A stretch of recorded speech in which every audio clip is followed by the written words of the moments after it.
Hey Kobe. Hey Ryan. Hey, man. What's up? Not much. I'm live streaming right now. Oh, How's the uh, job search going? oh, it's on hold. I've put in about 15. Sorry, that's not the right word. Bear with me. I'm on like 4 hours of sleep. Hold on. I've probably gotten about 15 interviews at this point, but I haven't really found anybody that said, hey, yeah, we'll take you. Hey Kobe.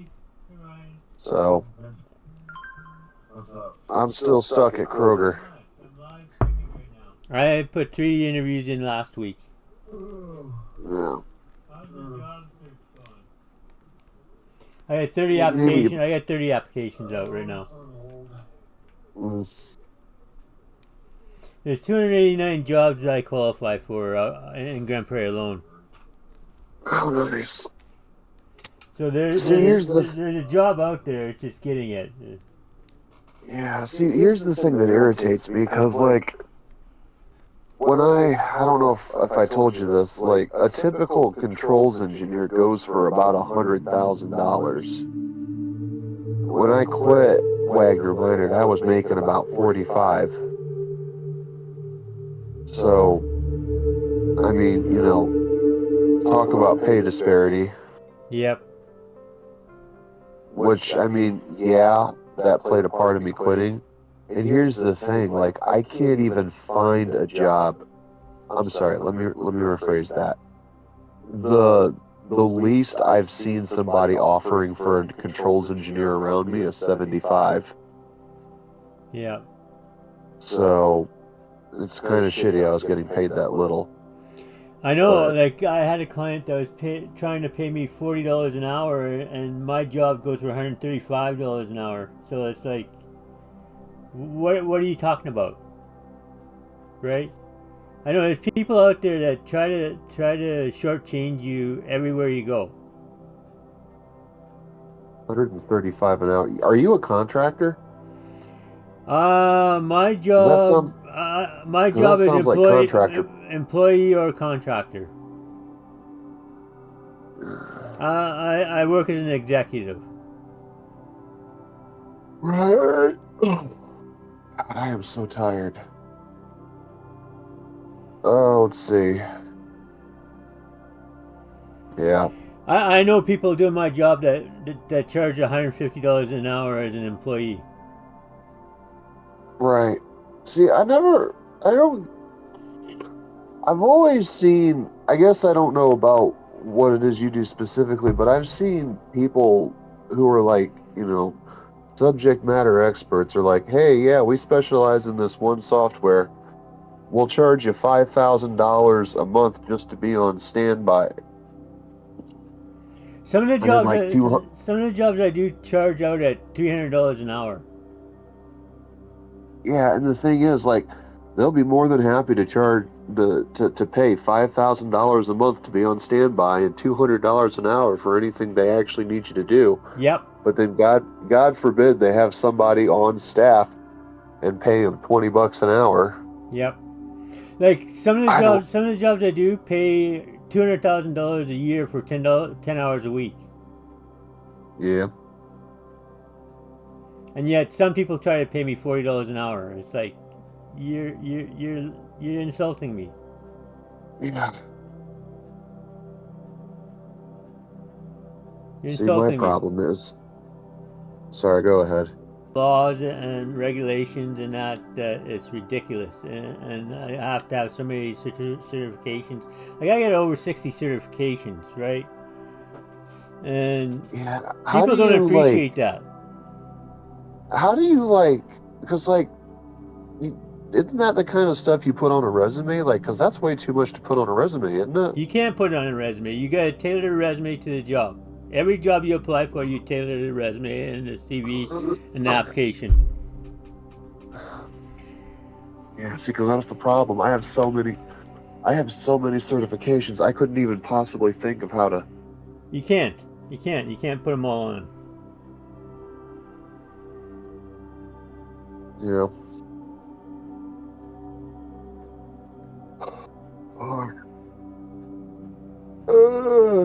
Like I mentor people. I chair mastermind groups. I chair boards, and I mentor practicum university practicum courses. I can't put that all on resumes.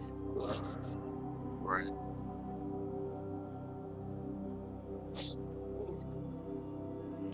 I work with the East University of London. I've been requested by Salem University, Toronto University, University of BC, Did you say Trine University? Toronto. Oh, Toronto. I was going to say Trine. I was like, that's a really far-reaching university. University of Uh, Business in Australia, New Zealand.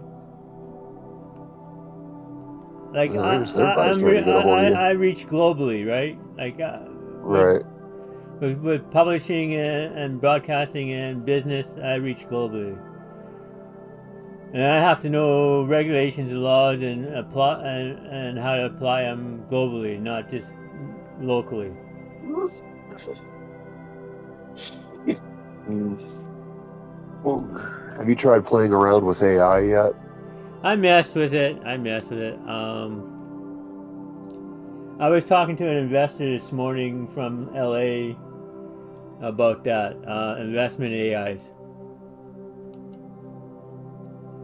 Well, that's an interesting concept. Yeah, yeah. And like You know, she was saying like if anybody, like I was telling her, people come to me all the time with investment AI saying they can do 300 to 500% profit in 15 minutes, and she said the best that she's seen anyone do is 30%. the thing is that anybody that says that is trying to sell you something because that's just not feasible. I don't care how good your algorithm is. You You're can't do it. not You going to can't do it. get. You can't. Nothing's fast enough to do that. It's not even a question of being fast enough. It's just the market literally does not exist to do that. The market doesn't move fast enough.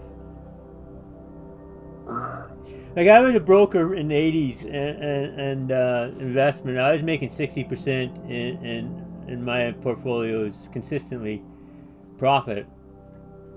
But I Yep, know that's bullshit when they say 300 to 500%. it is. And the thing is, I'm pretty sure there's a scam ring going around talking about literally just that. So I think what you did is you just avoided getting caught up in that scam ring. Yeah, when people come to me and say 300, like I had one person tell me they could get 600% in 10 minutes. I just blocked them. I said, fuck off. Yeah. It's funny because if you were to say this 10, 20 years ago talking about AI, everybody was always thinking, oh yeah, AI, it's going to take over all the dumb jobs. And when I say dumb, I don't mean like low IQ. I mean like, jobs that are entry level that don't require low skill jobs, Mm-hmm. like your burger flipping jobs and that kind of stuff. I Yeah. guess if that's the right word. Or all of your industry jobs. And here we are, it's like, oh, okay, well, I guess they're taking over all our analytical jobs. Yeah, that's definitely not where we thought this was going. Well, that was our discussion this morning too. Like what AI can do, and it's like I always mentioned You to know, her, there's gonna be one, maybe two AI set programs that are gonna win out in the end because a lot of these are gonna fail. These projects are gonna fail because see, and the boards are gonna fail. The project leads teams are gonna fail, well, and and investors are gonna this is fail. a, Yeah, go ahead. this is, sorry, go ahead. You're fine. And in the end, there's going to be one or two like Google did, like Facebook did, took over all the competitors, and there's going to be one or two that are going to come out on top. And So it's funny you say that because, like, this was before I got really trying to research into this stuff. When I was back at Wagner Minor, I had this conversation with a coworker, and one of the things I was working on that I basically never got the chance to get off the ground was trying to figure out if AI could actually benefit us any. And I came across this software called Scribe, Yeah, used which it. is really. Oh yeah, to generate reports and stuff like that. Mm-hmm. Mm-hmm. What'd you think of it, by the way? I loved it. Is it actually? I didn't really get a good chance to get into like the It nitty had its gritty. bugs. It had its bugs, but it did what it said it did. See, because what I wanted to do is I wanted to get it to start generating my process for or my operation and maintenance manuals Mm-hmm. for my equipment. I wanted to see how viable that was. I wouldn't use it for technical reports myself. Yeah, In my opinion, I would not use it for technical reports. For fiction or something like that, it would be a usable product. But for technical reports, see, it's not viable. I figured it wouldn't be, but it still was pretty good when it came to like I had to help people with IT issues. Mm-hmm. Mm-hmm.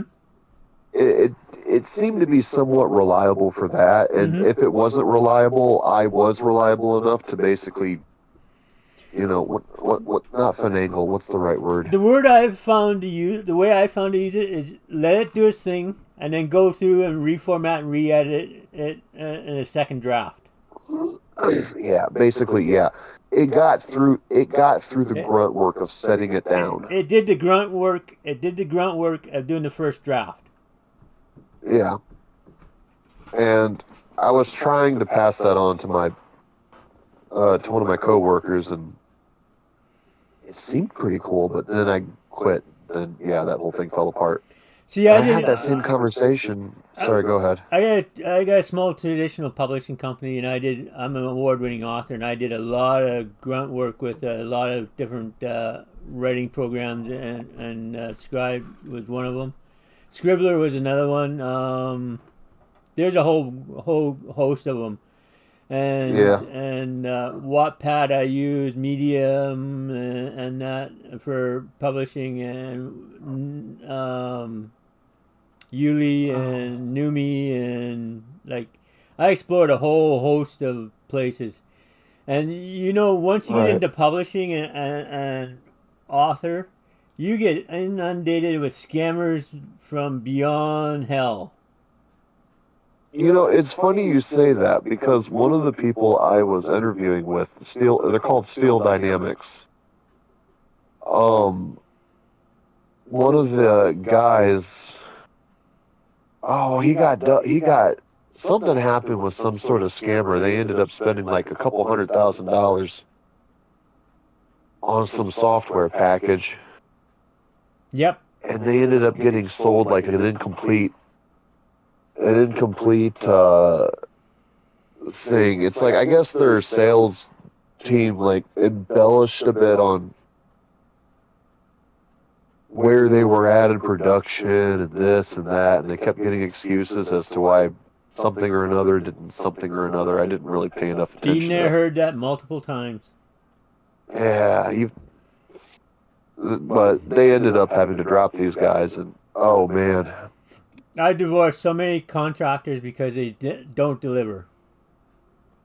well, yeah, I didn't really have the full conversation with them because, to be honest, I was there for an interview and we were talking about software packages and There's so oh, many people out there that promise you the moon and don't deliver. My policy is under promise, so don't promise what the full package you can deliver, and then over deliver. Deliver more than you promise.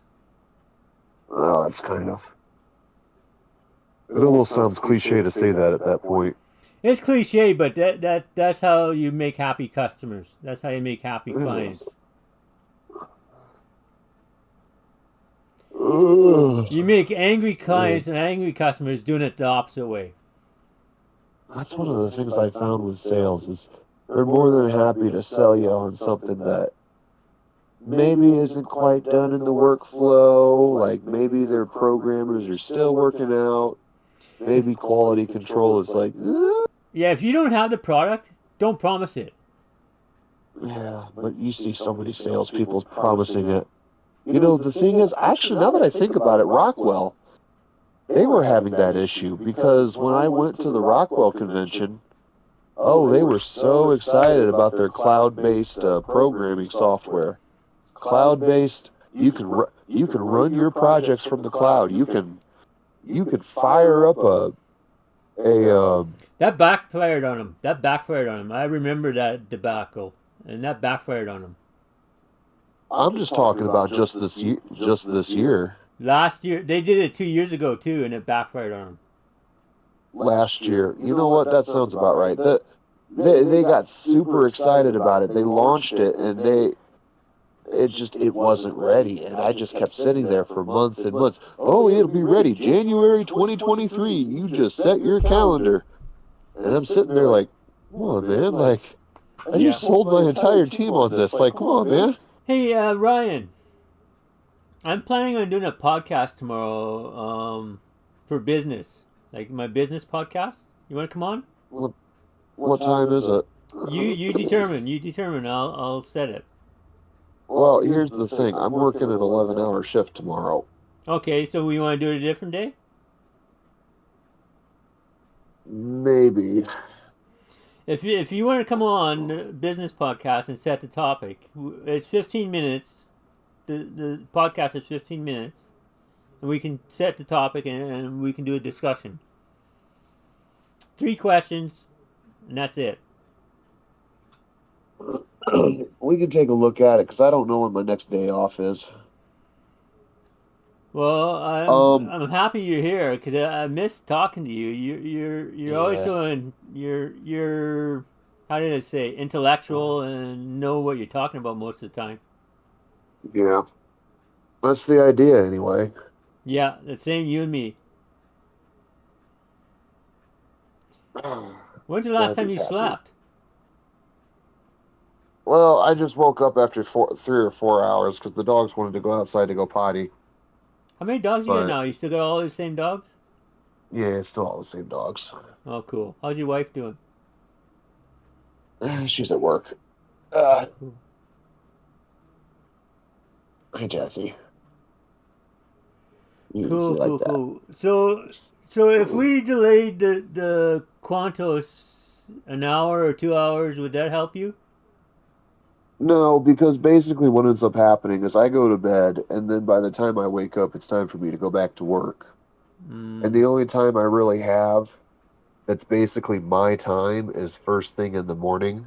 Mm-hmm. And usually at that point, I'm still decompressing from work. I got to figure out how to feed myself, get my shower in, get the dogs fed, and by that time, I'm trying to figure out how to wind down before I have to go back into work. So my question is, do we retire Kobe until a later time? That honestly, that might be the best move. That probably is the best move. Just say he went on a side journey? I mean, yeah, probably. Because the thing is, like, until I can start working days again, my entire schedule's completely flipped upside down. Yeah, I hear you. I hear you. That's the thing, man. Working third shift, like, you'd think it'd just be a shifting of schedules. No, it completely uproots your entire style of living. I've been there. Did security. Yeah. It messes you up totally. It totally messes you up. Yeah. So what we'll do is we'll send Kobe on a side quest until you're ready to come back. How's that? Okay. That's fine. I'll let the guys know because they were asking about you. Yeah.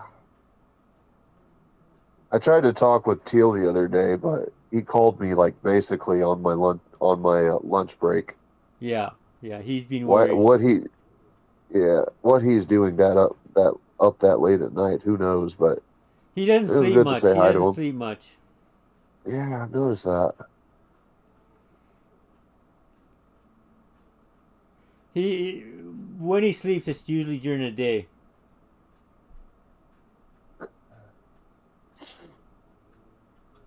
I'm wondering if a third shift lifestyle would suit him. It would. It'd be perfect for him. He actually applied for a couple. Jazz is happy. She's getting chin scritches. Cool, cool. Aren't you happy, Jessie? She's wagging her tail. So yes, she's happy. Cool, cool. Okay. That's enough chin scritches. No, it's not. Is that the small one or the big one? That's the big one. Yeah. And now her head is heavy because apparently I have to carry it. Yep. Are you going back to sleep or are you going back to work? Gotta go back to sleep. I need to get some more sleep before I go back in. Thanks for stopping by. I appreciate that. Yeah. I'll figure out. I got 2 days off back to back. Oh my God, let me tell you something. Never have I missed having a stable Saturday and Sunday off at the same time. Or having 2 days back to back off. Working third shift, you rarely get that. Oh my God, it sucks so much. Mm-hmm. Mm-hmm. And we're so understaffed. I hear that with a lot of places. The staffing is short. Well, the problem is they don't want to pay nobody nothing.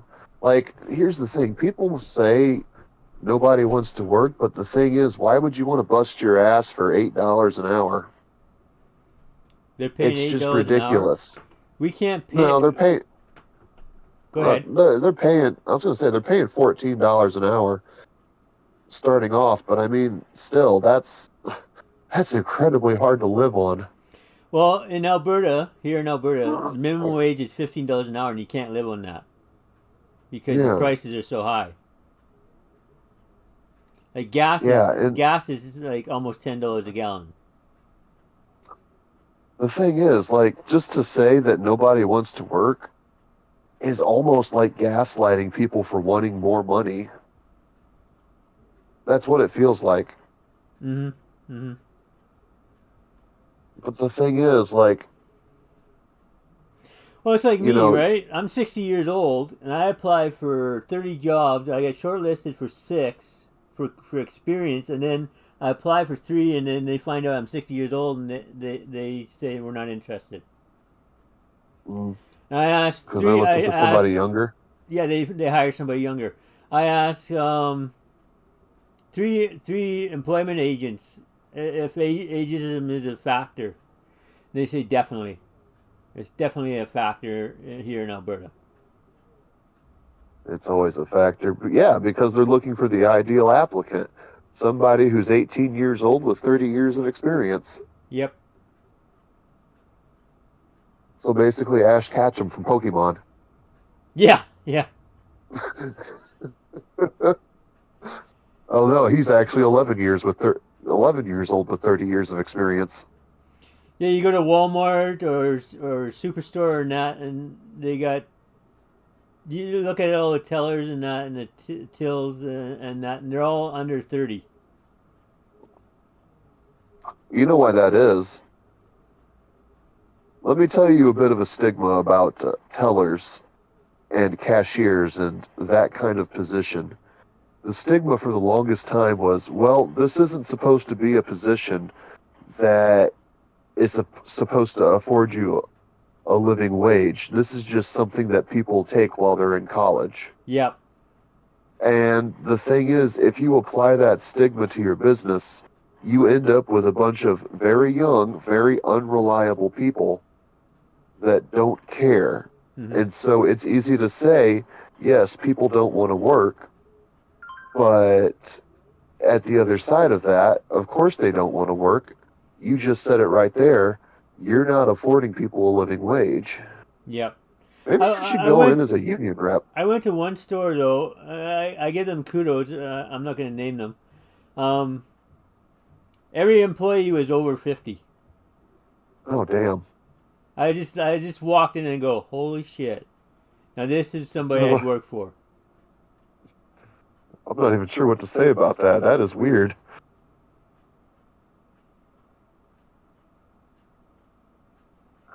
That was amazing. And it was a big box chain store too. It wasn't even a small mom and pop. It was a big box chain store. Now she wants me to scratch her belly.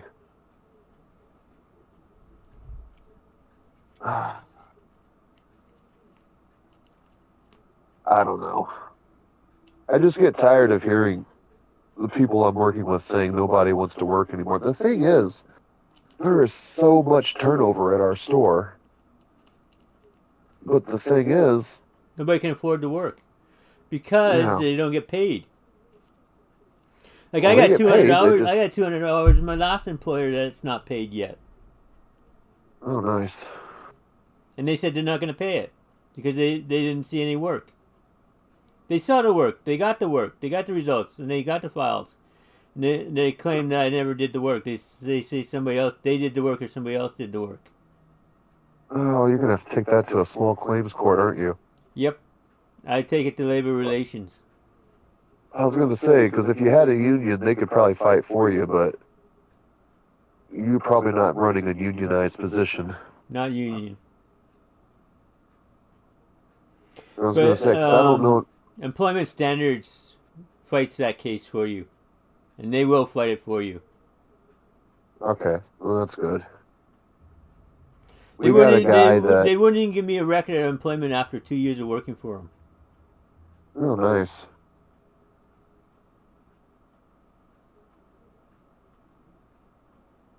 Oh, I find this absolutely hilarious. Um, Here's my favorite story of the recent period. We just had a total store inventory, which basically means we count everything up, get all the numbers right, which apparently, I'll get into that here in a hot second. Um, we don't actually update our balance on hands after an inventory anymore. We just do it so that we can receive a credit for the store. You know, compare what it is we've received from the warehouse versus what we say we've received, so that we can get an updated bill of credit, which affects things like, bonuses for management. I don't really understand the logic behind why this new system works the way it does, but literally the only person that benefits is the store manager. But it's funny how the entire store was completely swamped with product in our back room to the point where you couldn't even walk back there. And then as soon as the upper management said either you get your back room fixed for inventory or your job's no longer safe, suddenly management's moving heaven and earth to make sure that the grocery department looks pristine going into inventory. Suddenly that whole, oh yeah, you're only allowed to work 50 hours a week because of mental health reasons, gets completely lifted. Oh, you can work 60 hours a week. You can work 70 hours a week. You want to work 7 days a week? Go right ahead. Oh, hey, by the way, management's working a mandatory 7 days a week now, guys, for the next month. Yep. And the only thing I'm thinking is, one, you're protecting your job. Two, you're protecting your bonus. And three, oh my God, the conversation that management had with us that went something along the lines of, we're hiring a whole bunch of new people, and after inventory, we'll be cutting the fat. No more overtime. We'll be getting rid of certain people. If you can't keep up, you're gone. And I'm just thinking, what was I thinking? They're looking for an excuse. They're looking for a way to get rid of people they don't want. They are. The thing is, morale management is something that they don't talk about on third shift, but that is definitely part of the position as a department head. More so on third shift because, daylight, you miss it.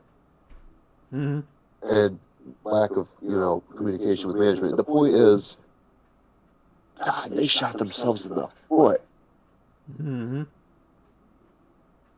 So, yeah. Okay, the rant's over, I promise. That's okay. I've worked in HR long enough to know, and management long enough to know that what's up. Yeah.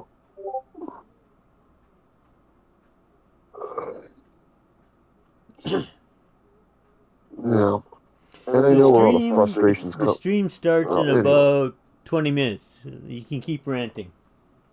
it's fine. No, I'm not gonna keep going. I don't like. Uh,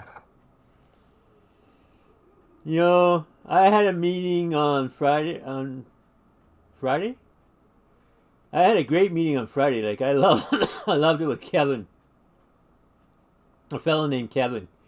He came to me and he said, I want to help you and I need help. And he says, I got these two projects. What can we do? And excuse me, pop burps.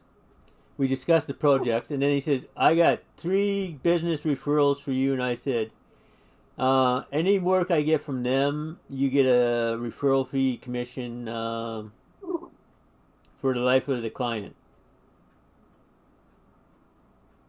oh, nice. And Wait, he said, that's a good awesome, thing. awesome. Oh, gotcha. Okay. So Oh, I follow up on Monday with the referrals and with the projects. oh, nice. That'll be a fun. What is it that he needs help with? Do you know? Business strategies on 2 projects. Oh, gotcha. So one's marketing strategy, one's business strategy. Do you like developing marketing strategies? I like problem solving. Put it that way. So You goals, timelines, deadlines, tasks, activities, so strategies, everything dealing with problem solving and increasing income, um, profit margins, cash flow, whatever. gotcha. Okay, fair enough. Problem solving. So one of the things when I was learning more about leadership, because that's part of the process of being a project manager, Yep, I you do. basically need you need at least, well, I guess there's the whole hat prog. No, not talking about hats, talking about types of people you need on a team. Every There's project needs a certain team depending on the project, and if you have an incorrect team, the project will fail. well, here's what I was understood. You need 4 different types of minds on a team, Mm-hmm. Mm-hmm. and one person can be more than one type of mind, but you need at least 4 for it to be a great team. Correct. You need your organizer, the person that takes all the ideas and makes it possible for it to happen. Mm-hmm. You need a doer Mm-hmm. whose lifeblood is literally, I'll get this done, I'll get that done. You need this, it's going to get done. I will make it happen. Mm-hmm. You need an innovator who's just lives to come up with creative solutions so far outside the box that he can't even find the box anymore. The innovator should not be in the box. Like if the innovator is sitting in the box, you got the wrong innovator. Yeah. And then you need the social butterfly, the guy who just loves making social connections and Your relationships. influencer. Yeah. Yeah, your social media influencer. Yep. I don't know. You're totally But correct.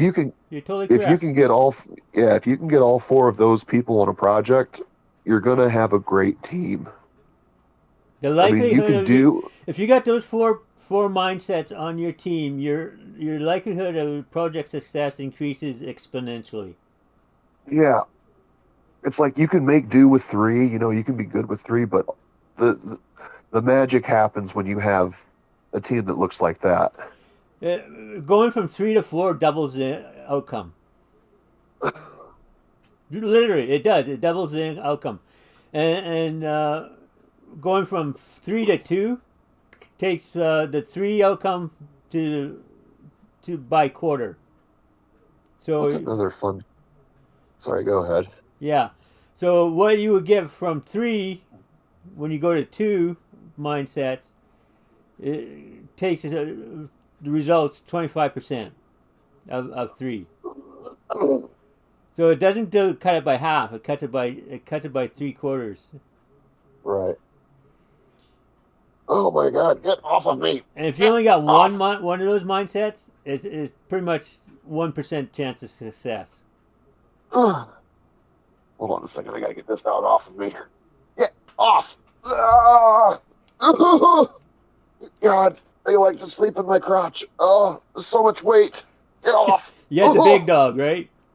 Oh my God, I have all of them. Oh, okay, there we go. Oh, Jesus Christ, that's like 150 pounds off my crotch. Oh, But okay. if you got two, you need the doer and the organizer at least. Well, and here's another fun exercise I've played around with. You ever heard terms like red hat, white hat, blue hat, Yep. yellow hat, all those? That's another fun one. I love playing with that. Because you have to shift your mindset from one way of thinking to the next and see what happens. Mm-hmm. You end up solving a lot of problems you, one, either didn't know existed, or two, What about mud mapping? Mind mudding. What do you call it? Mind mudding or mud mapping? Maybe, yes. Look those terms up Is it? and try them.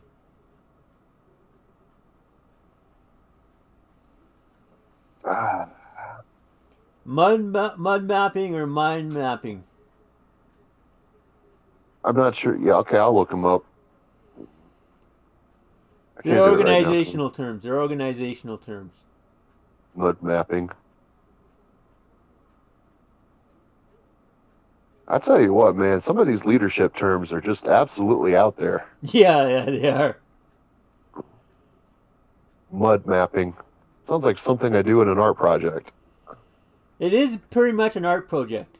What you do is you take the central core term, a random term, put it in the center of your whiteboard or your map, your paper, and write a whole bunch of terms around it, surrounding it, random terms that you freely associate. And then you start connecting them. Oh, okay, fair enough. That's your first step in your planning organizational goals on a project. Like, Fair enough. just random wild terms. They don't even have to be associated. Just write terms down that come to your mind thinking of that first central word. I feel like that's what happened when somebody made IKEA. Oh, I bet you I bet you it is. I was going to say, that's about the most random store I've ever been in.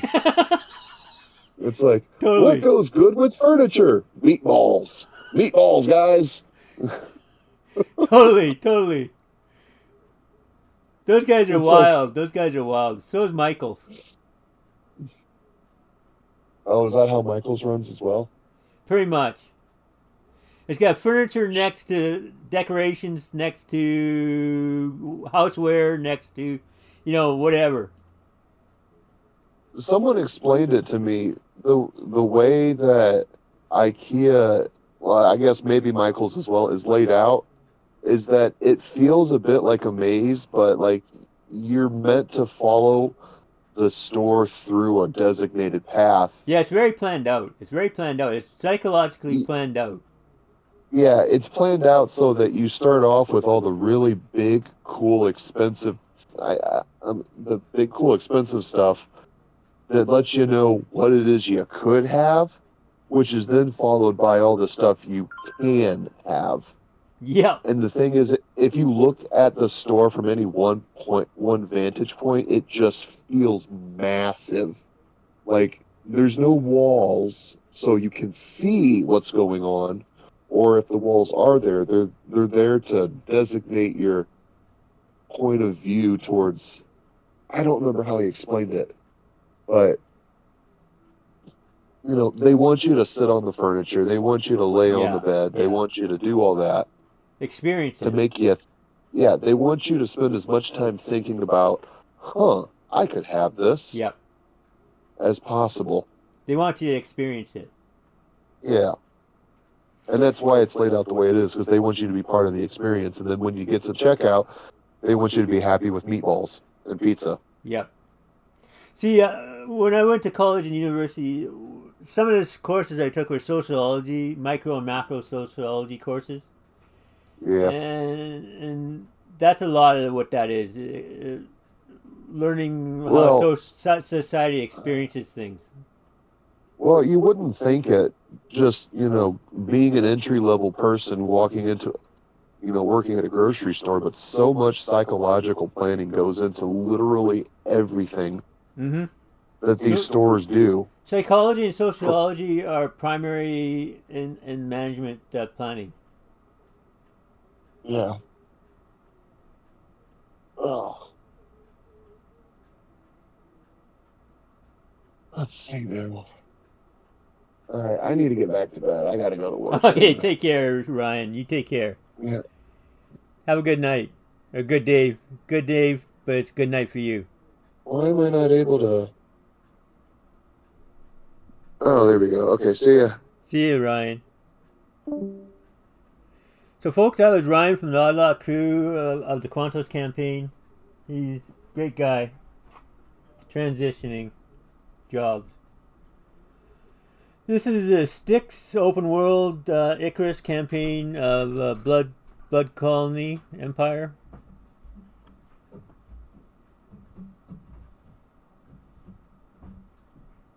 Have a guest? Have a guest? So I heard a guest coming down. No, I was at the door. At the door.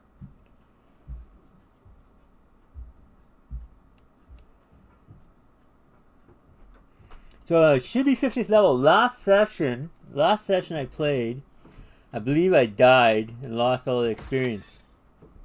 So this is Steam Friends.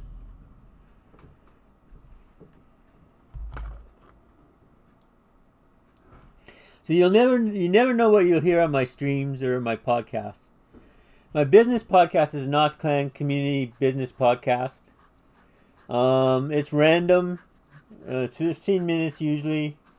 Last one was Wes Kolchuk. Sorry for the audio on that one. Wes's mic was feeding back.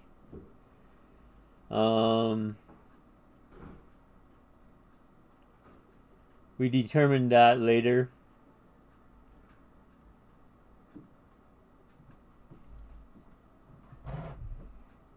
Usually I start the stream at 12 Mountain Time. It's 11:25 right now.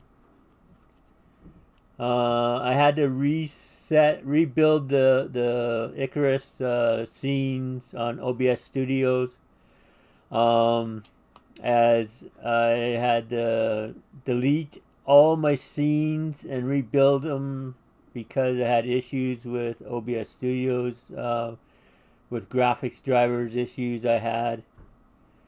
I had to reinstall graphic drivers and NVIDIA GeForce graphic drivers and a whole bunch of stuff, and Windows drivers, and so I had to rebuild OBS Studio.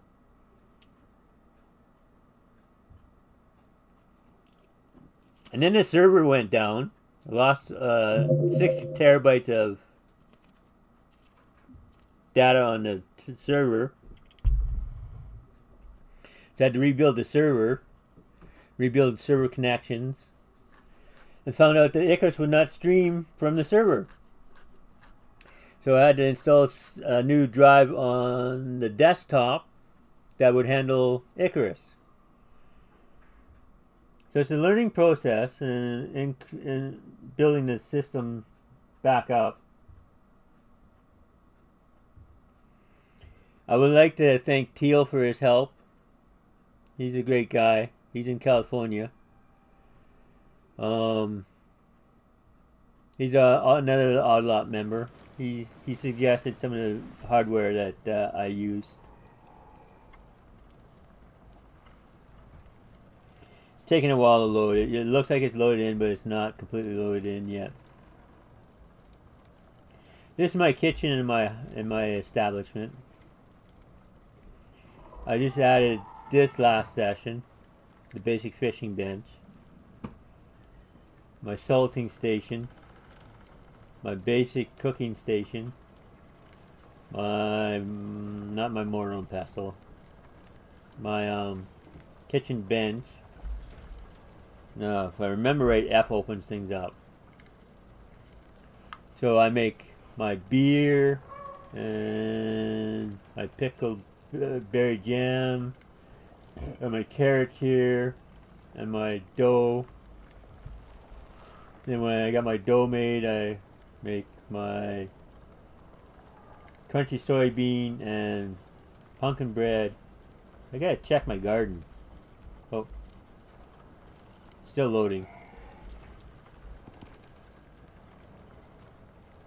Then I go over here, take the bread over here, and make bread, or the pumpkin bread.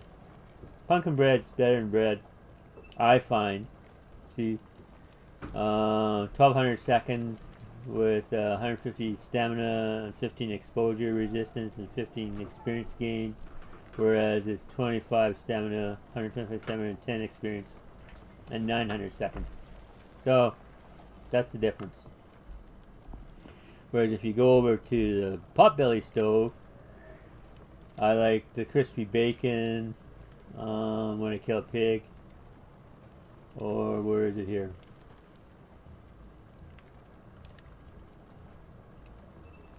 I can't make so much of this because I don't have the materials.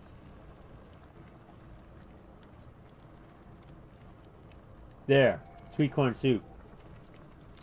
Doesn't give much, but 20 stamina, minus 20 stamina. That's what I use it for, 900 seconds. Skinning table. My watchtower and my signal tower. It's got all lit up top. My repair station. My storage room. My woodworking press. My smithing room. So I want to get a fabricator this session. I want to get explore the caves and get a fabricator. My concrete station. My smelters and my forge. My bench, anvil. So the fabricator, I need electronics. Oh, no, yeah, port pass. Fabricator. I need 30 electronics, right? To get 30 electronics, I need gold wire and copper wire, which I need another level to get those skill. I'll show you. Tech tree. For wire, it's a new skill that they just added a couple updates ago. What tier is it? Can't remember what tier it is. Tier 2 or 3.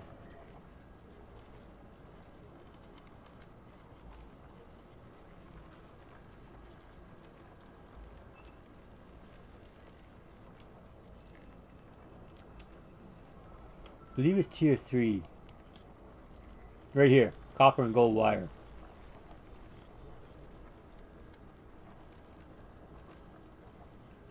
So that's a new thing they added a couple updates ago.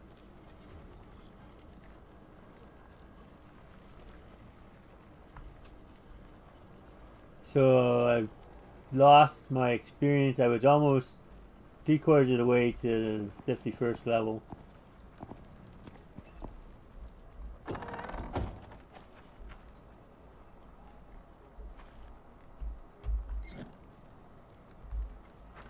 Lanterns are beautiful. They changed to the lantern. It no longer uses that's my lightning rod. No longer uses compost biofuel. It uses animal fat. Okay, I was checking my garden because I thought I planted stuff and left it to rot. No, I didn't. So I'm not going to plant anything right now. This is my barn. My buffalo barn. Bison barn.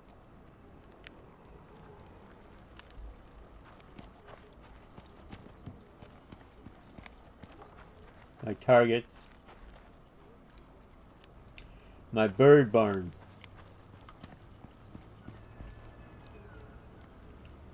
The troughs were full at one point. I gotta fill them again. I gotta figure out what to feed the animals. They changed the animal feed.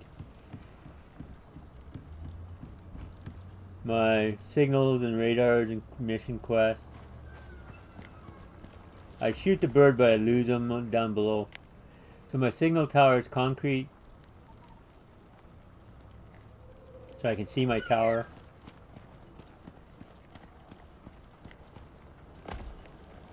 Do I have... No, I don't. Gotta go inside. Biofuel can.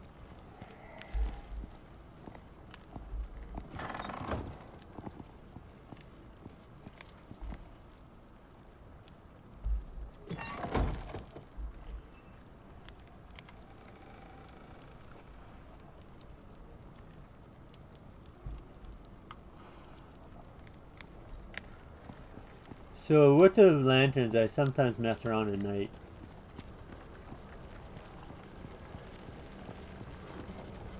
Shit.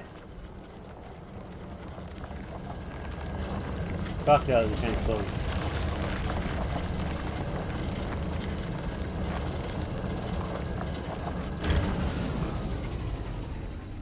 So they changed it now. It used to be the biofuel can would only fill, one biofuel can would only fill half of this. No, a biofuel can fills this whole thing.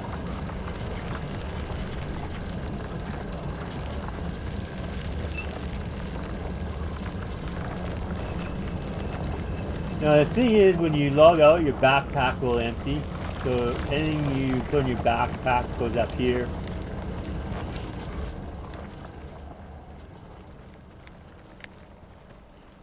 I really gotta take a bio break, a real life bio break, before the stream fully starts.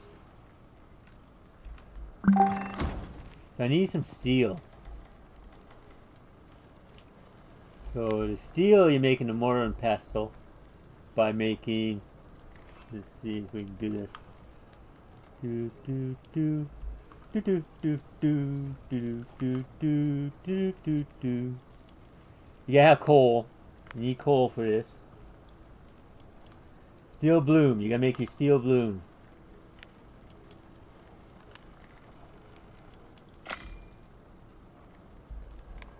Take a steel bloom. You put it over here in the concrete furnace. So give me 5 minutes, folks. I'll be right back.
Hey folks, looks like my armor's a bit worn. I'm a bit hungry and a bit thirsty. Bit hungry and a bit thirsty.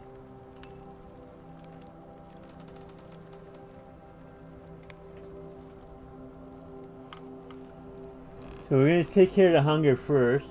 Watch. See. Oh. Oh.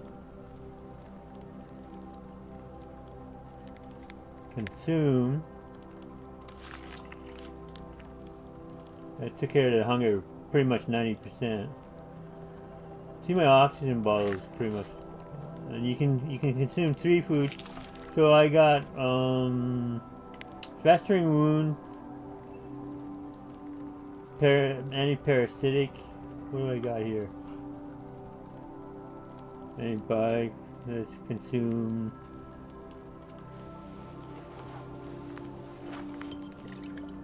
And band-aid. Consume. Consume.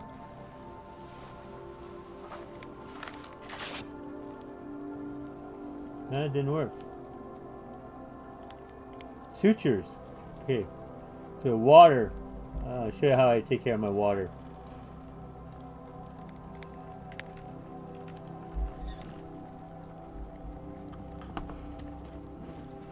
First thing I do when I go to a new site is do this. Oh. I gotta move my keyboard. My mouse keeps bumping into my keyboard.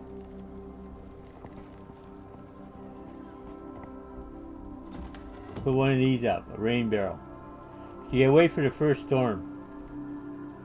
And you can put your canteens, your water skins and that in there, but you don't need to do that. What you do is just quickly press F and your water fills up. So I gotta get an anti-parasitic. What do I need for anti-parasitic?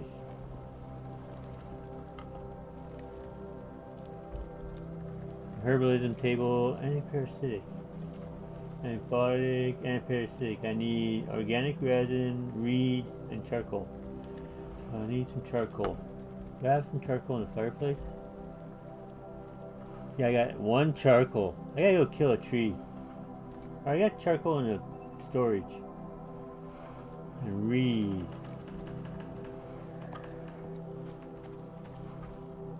Which one did I put the reed in?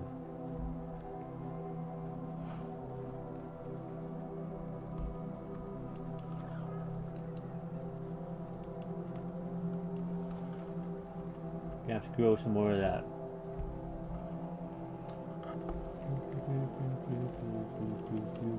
I gotta go get some hides. Leather. Charcoal. This one? Yep.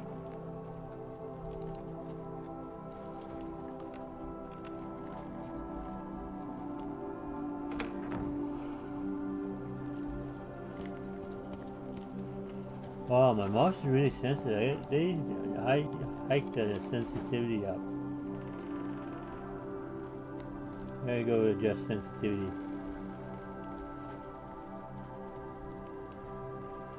I need that. I need that. I need. What was the other one? The third component was organic resin. So organic resin you make here.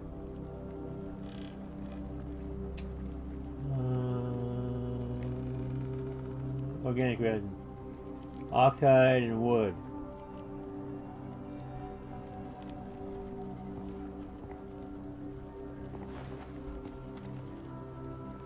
Why do you keep looking down?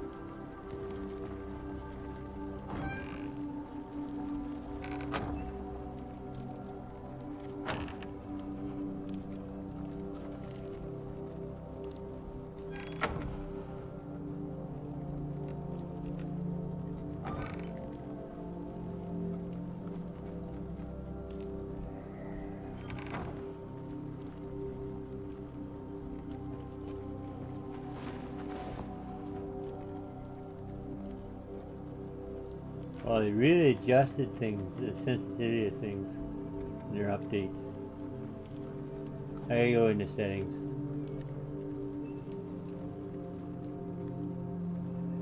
Where'd the charcoal go?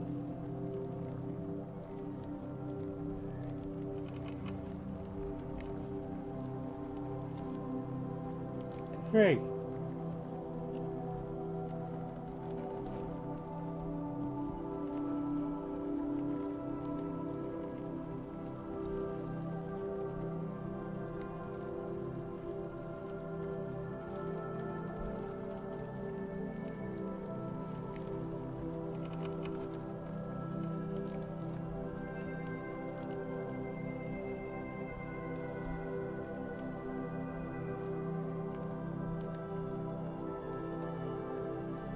Okay. Okay.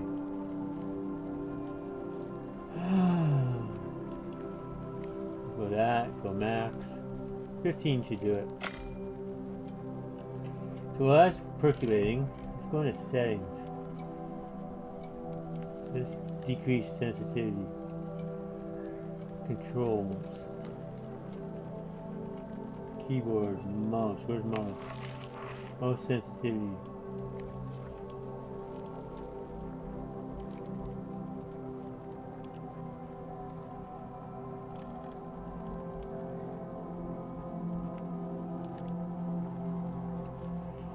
Crouch toggle is on. Crouch sledge safety is on. Sprint is a toggle is on. Aim toggle aim is on. Aim sensitivity.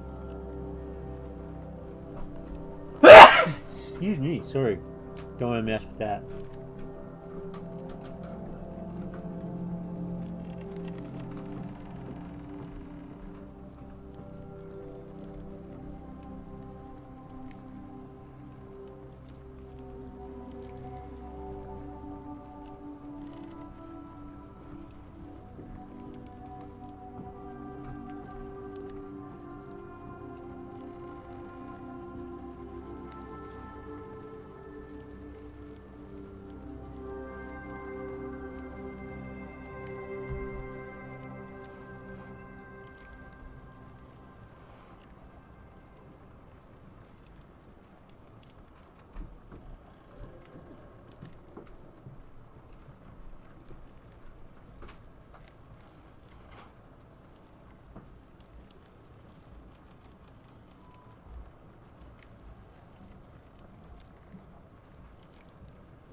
Thinking. F key. Got 15. Okay, good. Gotta put that can away too in those.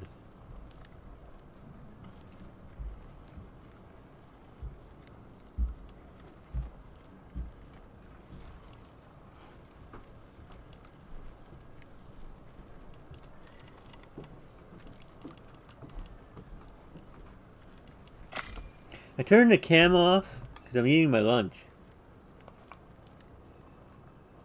Meatloaf and rice.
I get rid of one. Then a suture.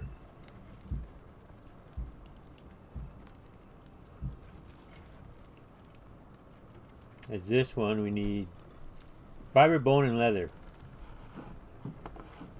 I usually carry 5 of those. I don't know why I don't have any. I do know because I used them up. Dying. Fiber, bone, and leather.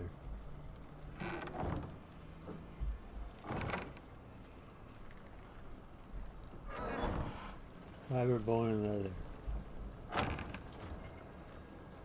Fiber, bone, and leather. There's bone. There's fiber. Hey, go kill something for leather. There's a Kia that's wandering around out there.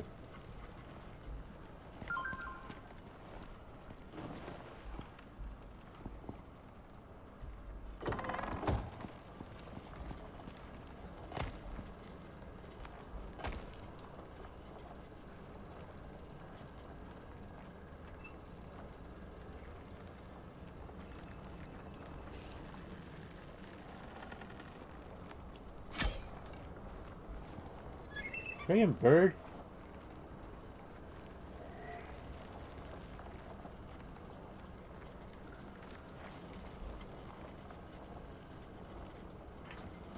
Okay, I'll find something more stable.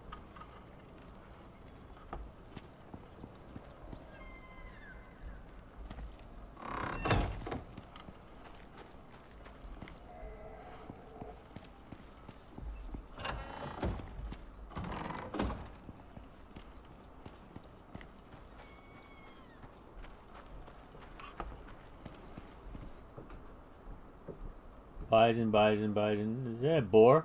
That's a boar.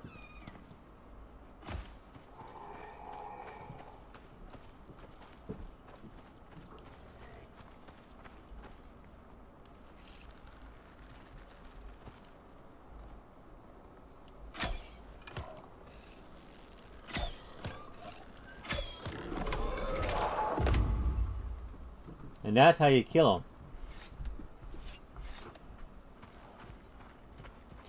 No, can I carry that beastie?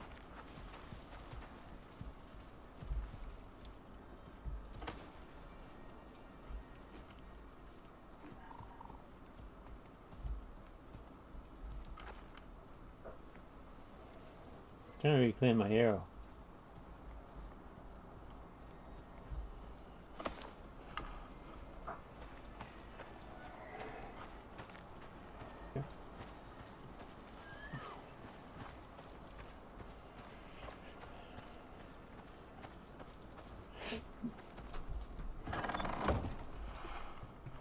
This is a project under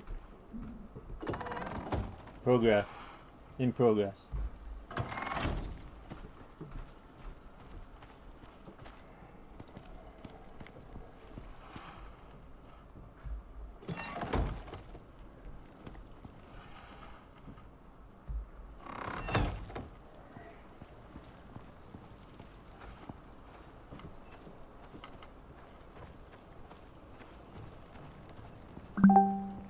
Not sure if that lightning rod's placed well.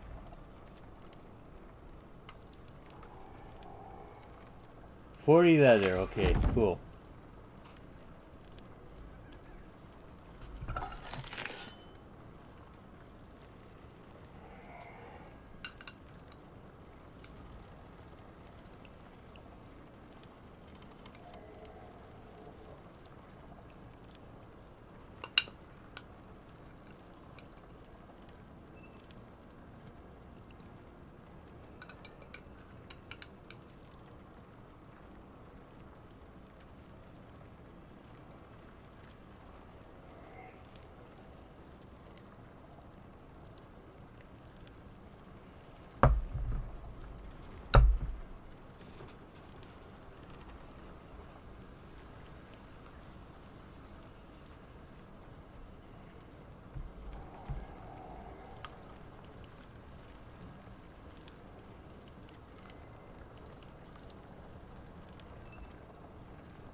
Well, I need one anyways.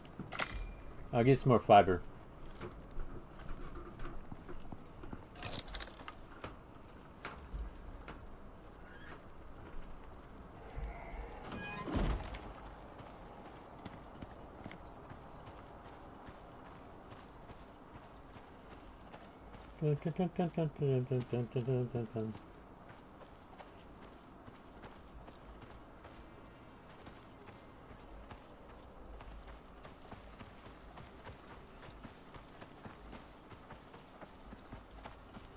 I see fiber.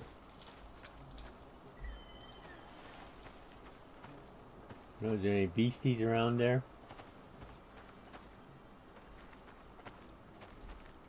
I'm playing this off an SSD drive.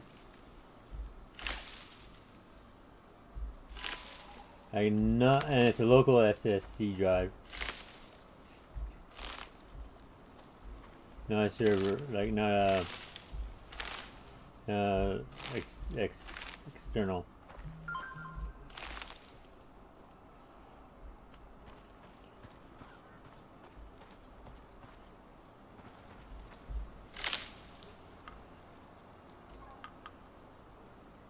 That makes me happy. Okay, I'm better.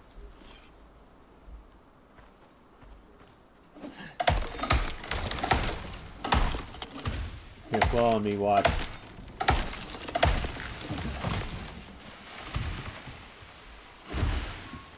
I hate when it does that.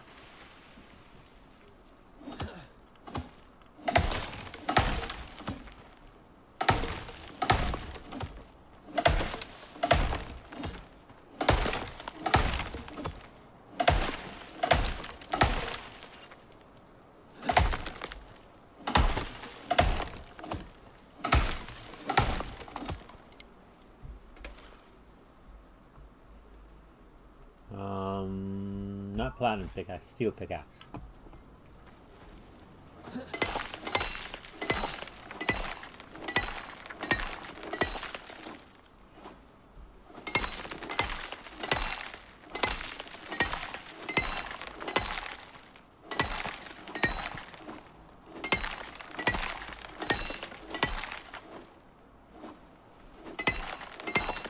Okay, got the 100.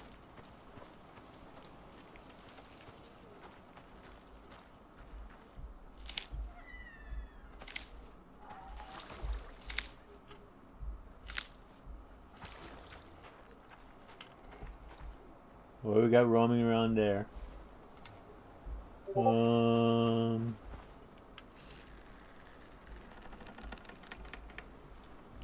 for a headshot.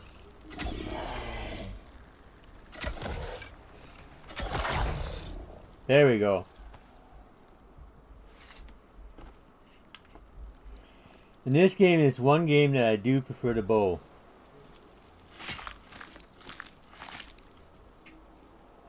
The farther away I can stay from these beasties, the happier I am.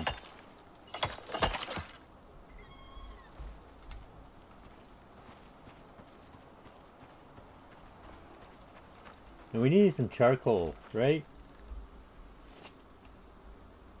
So you get charcoal from these beasties.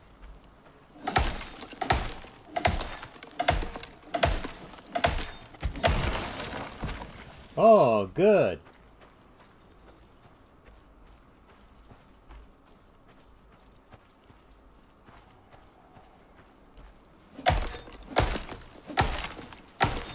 The little green numbers are experience points.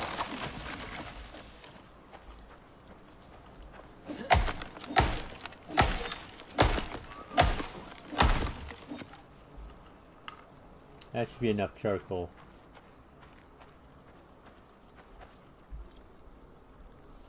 That's a rock I was cutting up.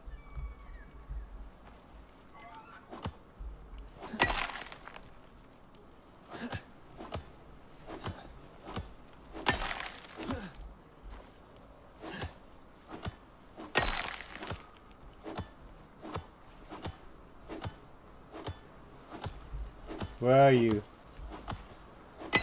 There we go.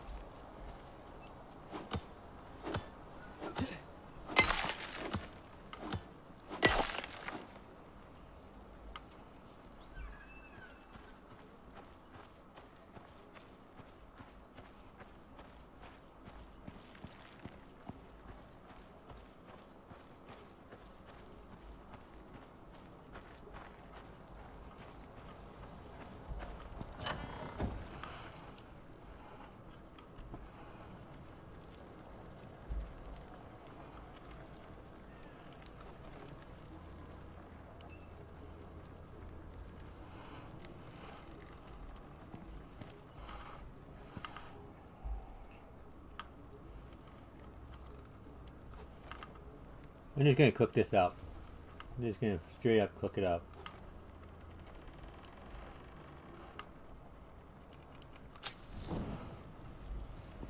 And this puppy, because I found out that I used so much of it, it's getting made into this.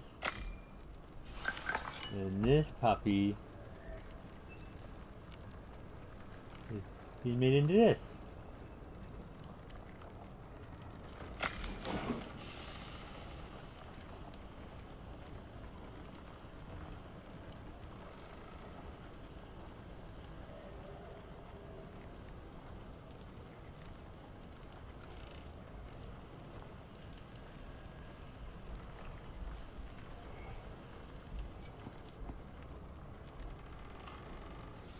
Get rid of some of this weight I'm carrying.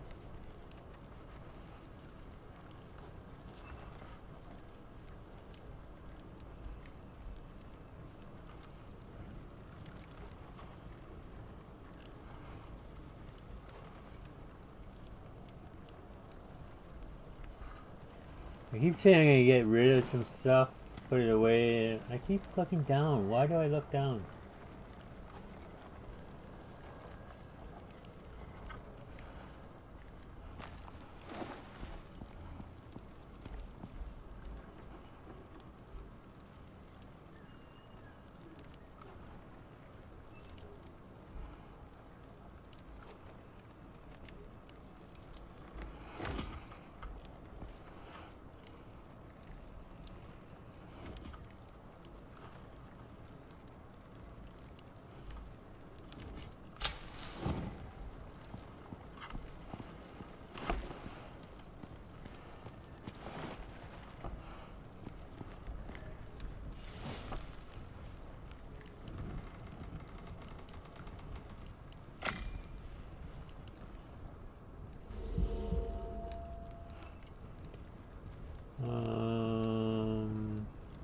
Missed that. What was the warning? Storm?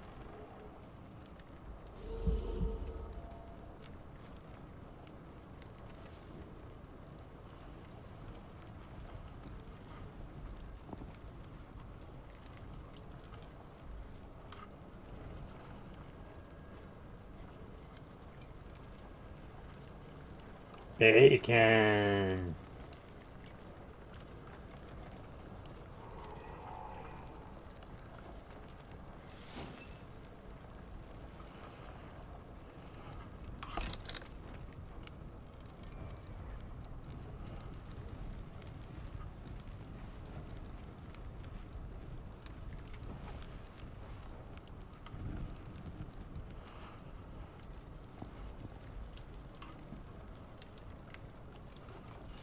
Salted bacon.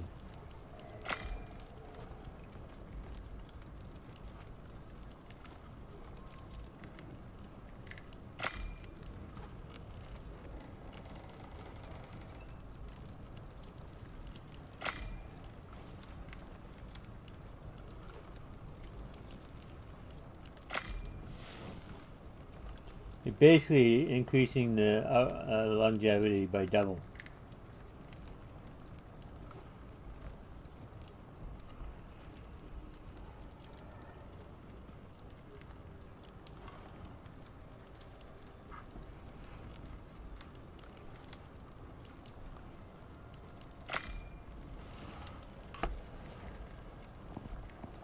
Hey, what's next? What is next?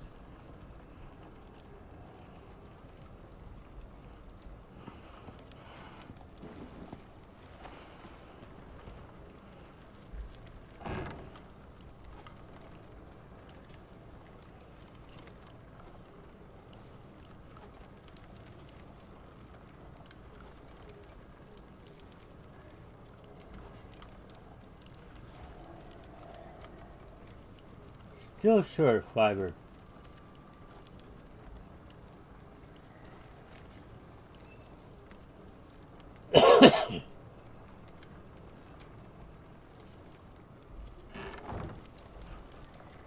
Almost done eating lunch, folks.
They increased the water usage.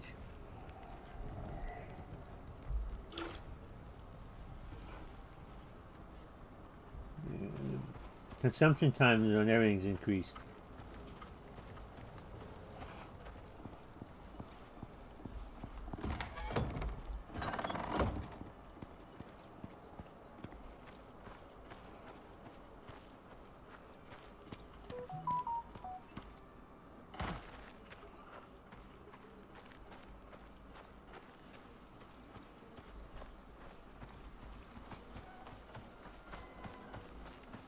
Good, silicone's back.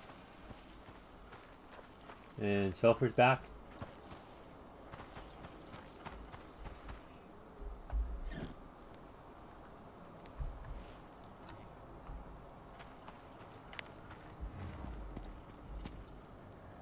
Can't remember, I think.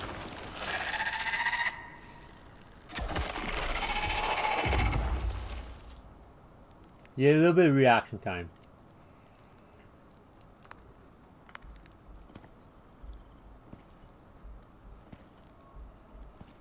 If you go with stealth, you gotta get closer before they react.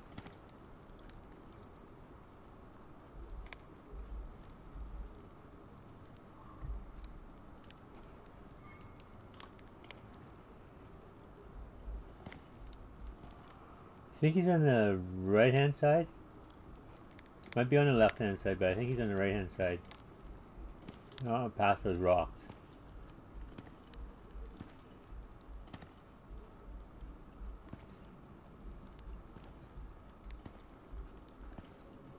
Come on, buddy. Speak up. Unless it changed. There he is.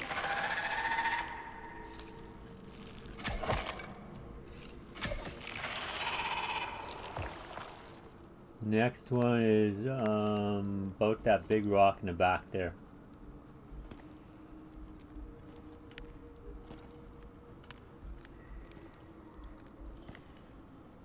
Where's his trigger point? There he is.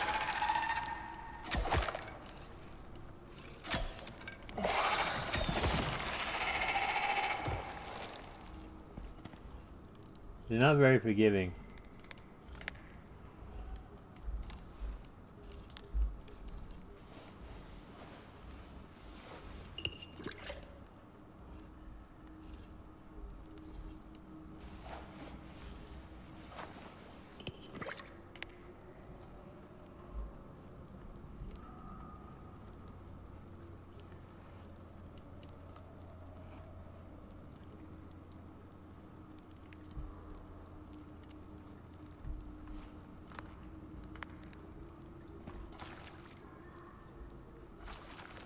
I forgot to bring a biocan.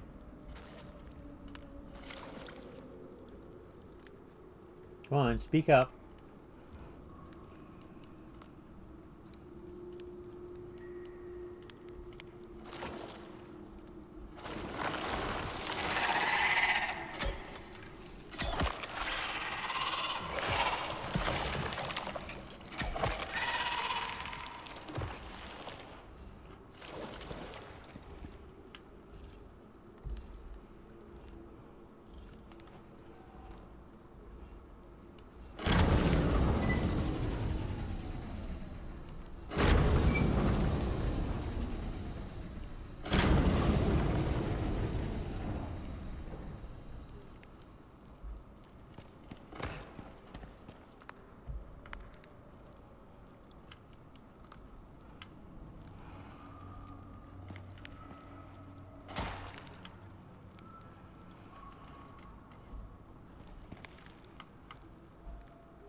The next one is the middle of the lake.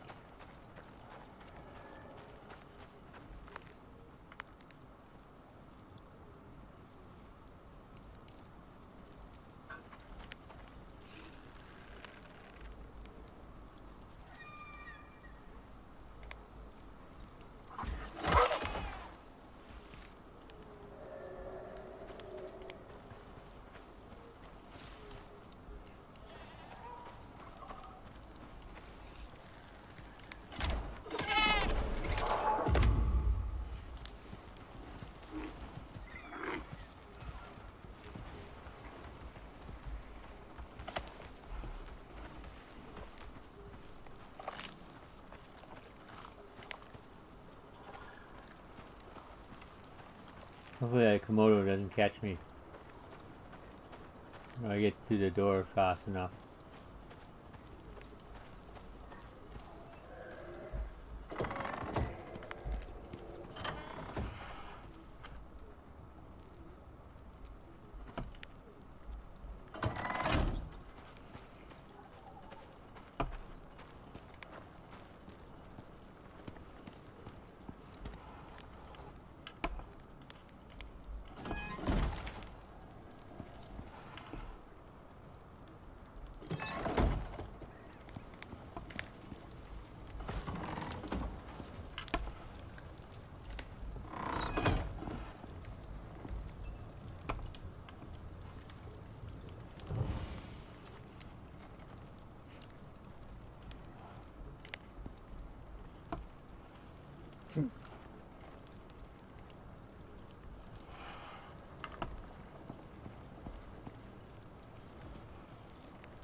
So we get this all set up.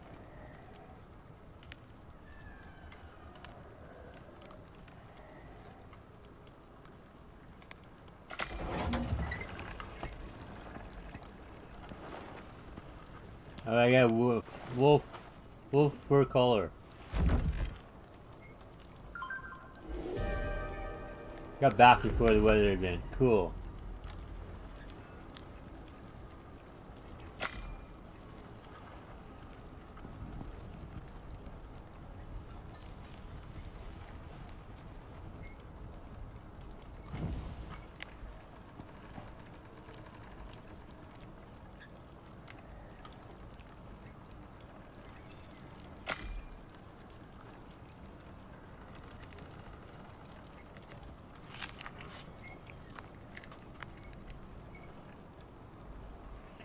I was looking at the fishing tackle.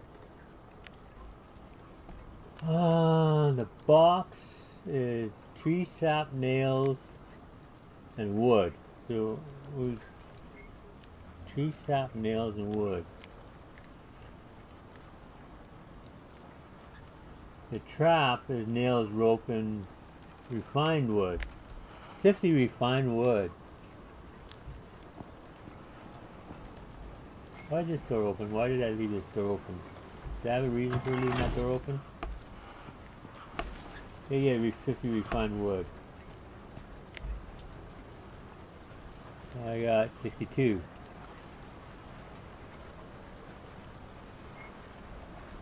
Now I need nails. Need a ton of nails, a shitload of nails.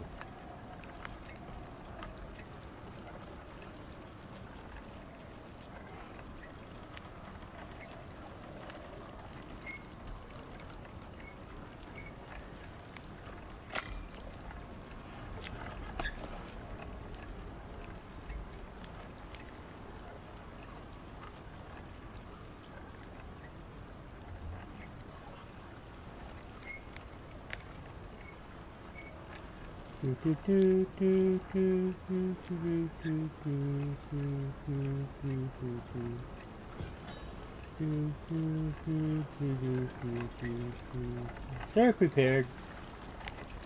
Where did I put the steel boom? I thought there was going to be 32 of those. What happened?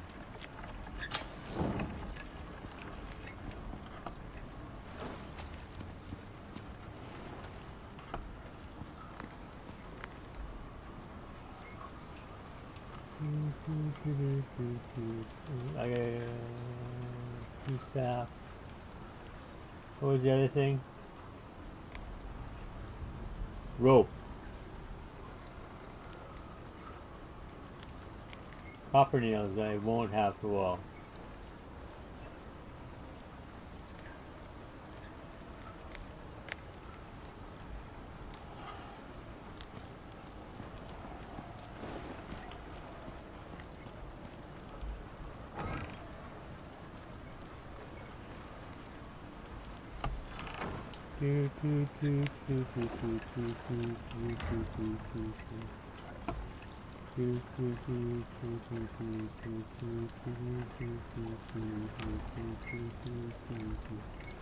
This done?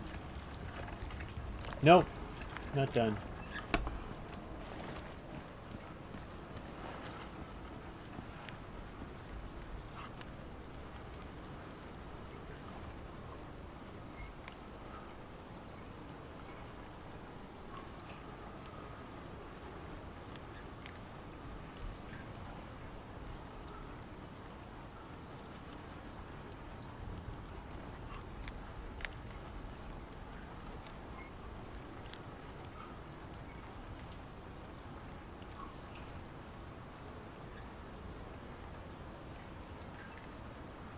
Need rope. How do you make rope again? I think...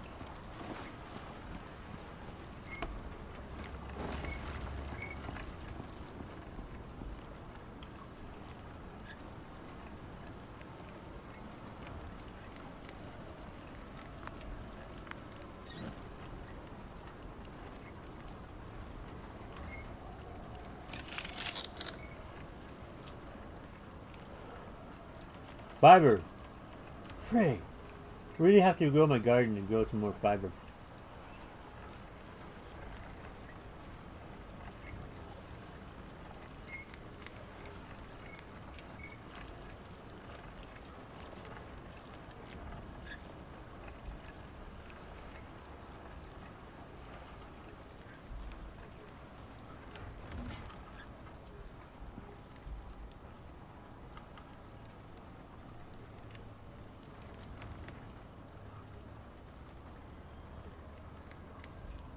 Need some more tree sap. Well, tree sap comes from Styx. I got no sticks.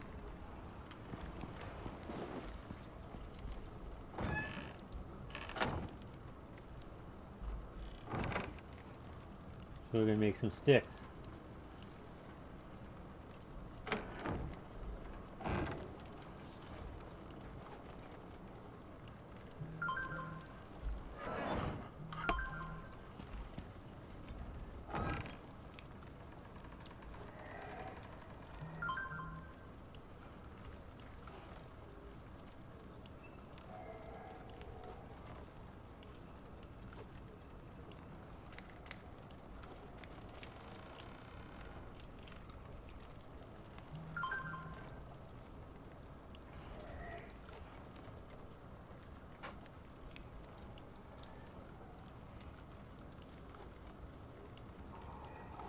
Beer, anyone? Oh, wrong one.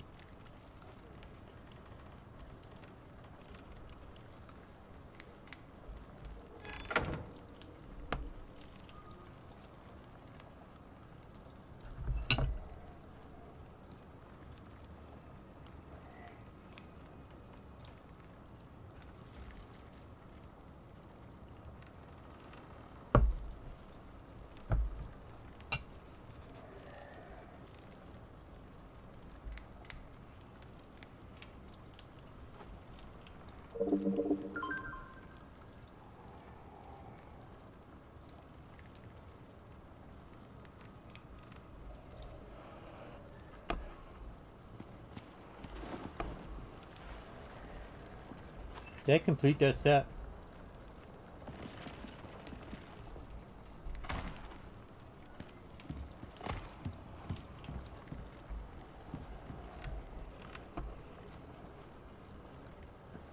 Got the leggings. Got the feet. There can be enough rope.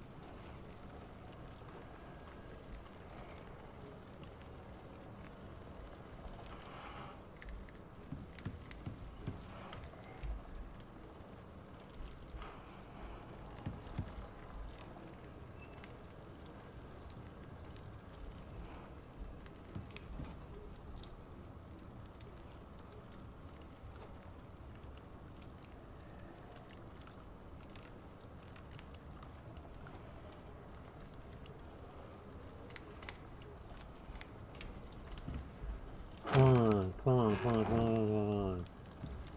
What did I stash in here? Nothing yet. What did I stash in here? Nothing yet.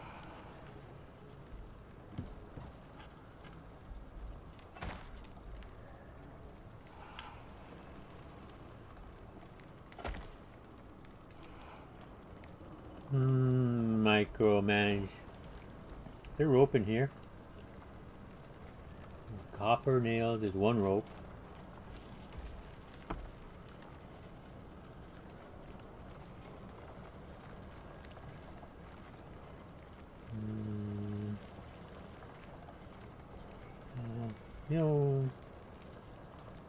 You know. Can I repair this? And this.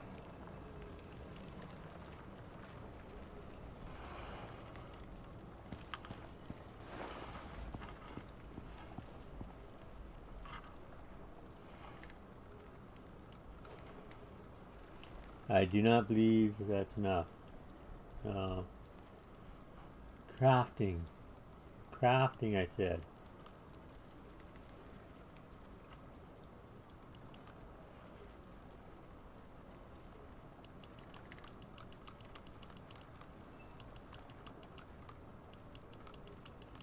$20 should do it.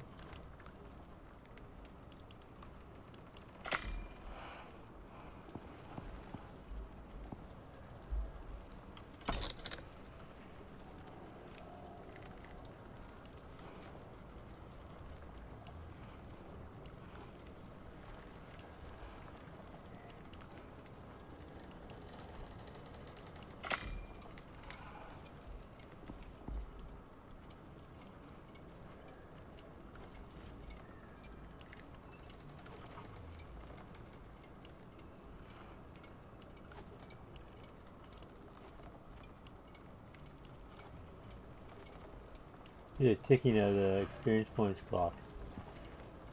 Beer in this one.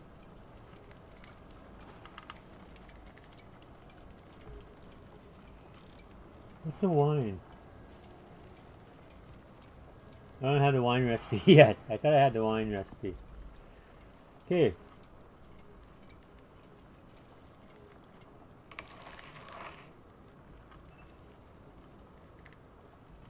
Fish chunks, fillets, fillets, fillets, fillets, fillets.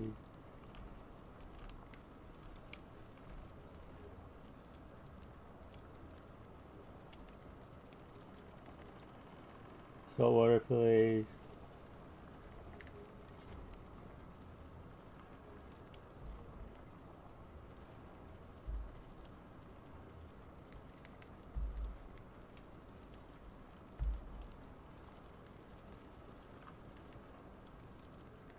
Iron lure. Well, let's make the box. Let's get that.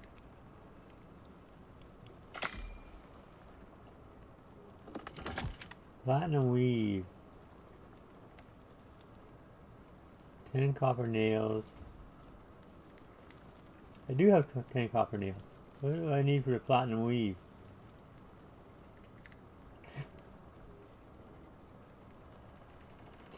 One friggin' rope short. One friggin' rope short. What do I need for rope?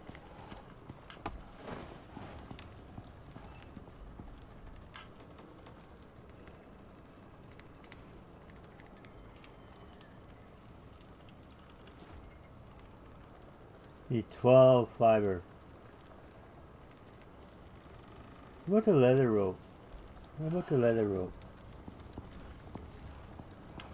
I go upstairs.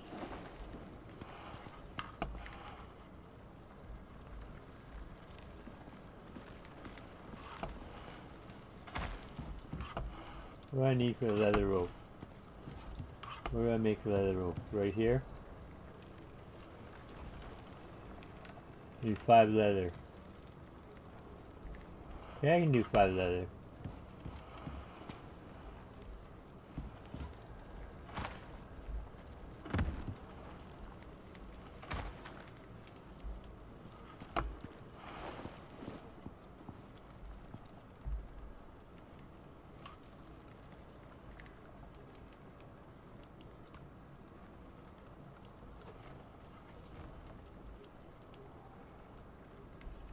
Now, do I have that recipe here? No, of course not.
I don't have I don't have the recipe for platinum sheath yet.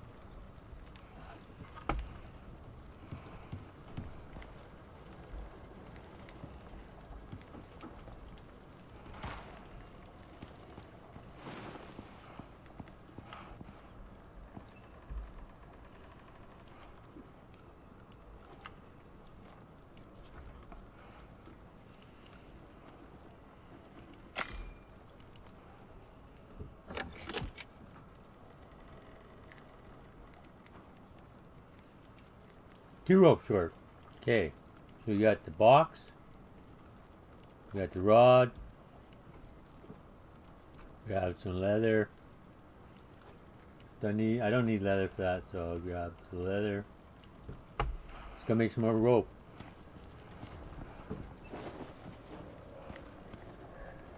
Nighttime, I'm not gonna do much else. I could sleep.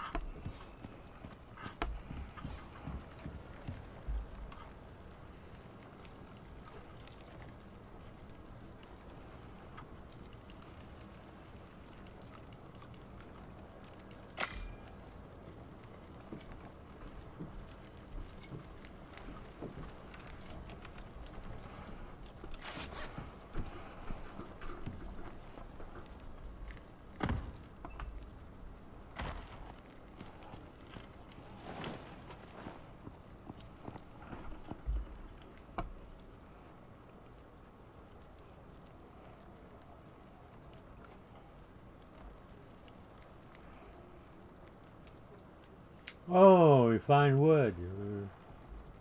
We're 8 short on the refined wood.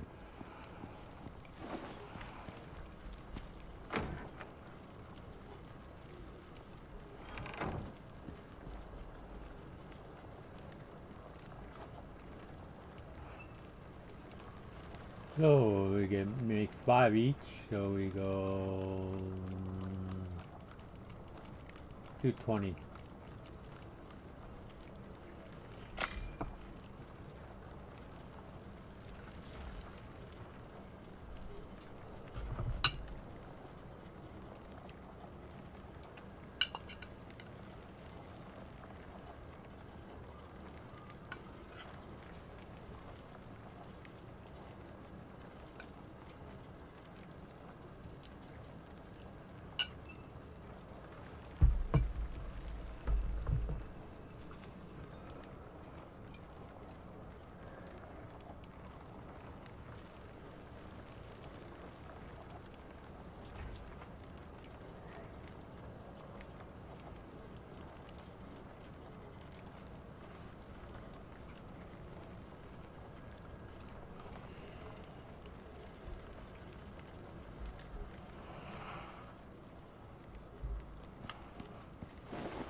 Hey Rachel, happy weekend.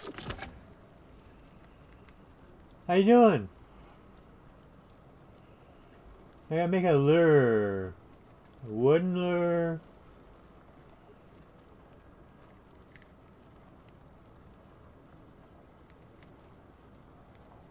I'm good, Rachel. I hope you're doing good too. Hope you're feeling better.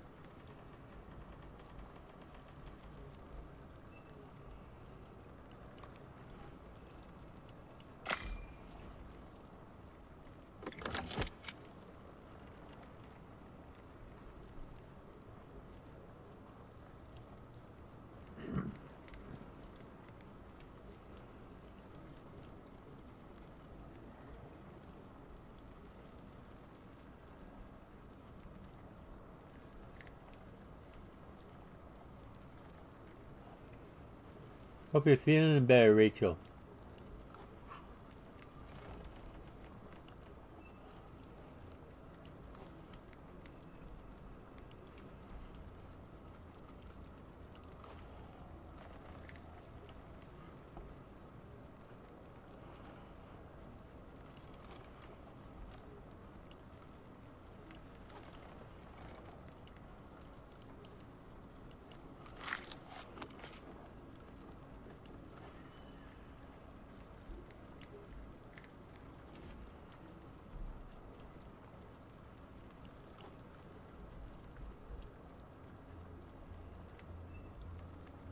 I've never fished before on this game, so this is a new experience for me.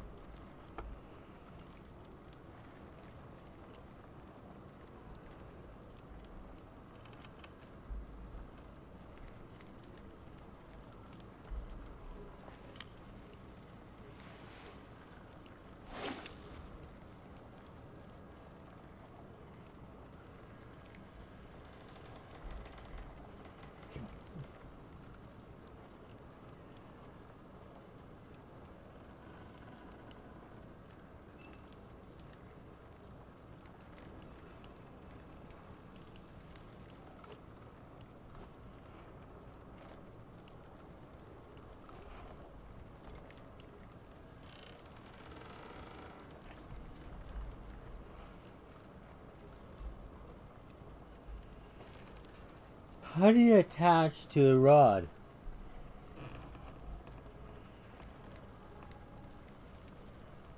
Good. I'm glad you're feeling better. That's good news.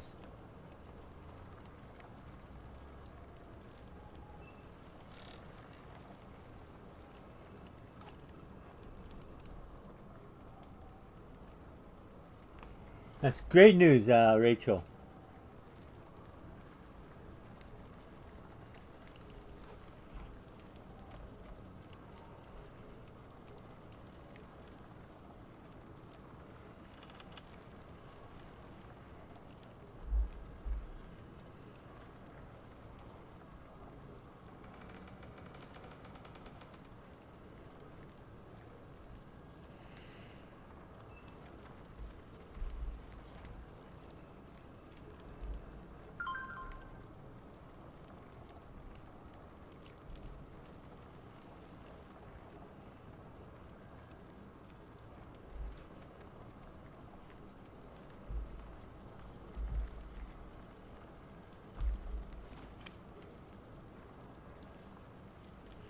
R.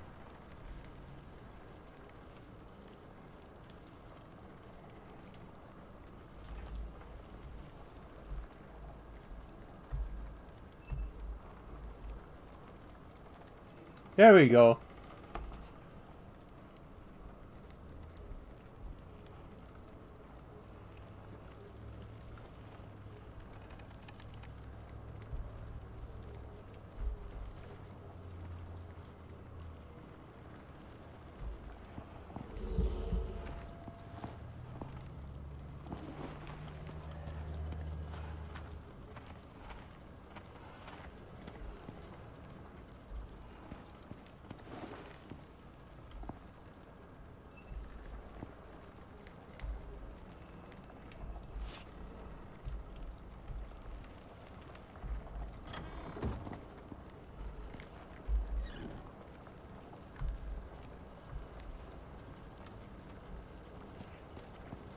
Any work recently?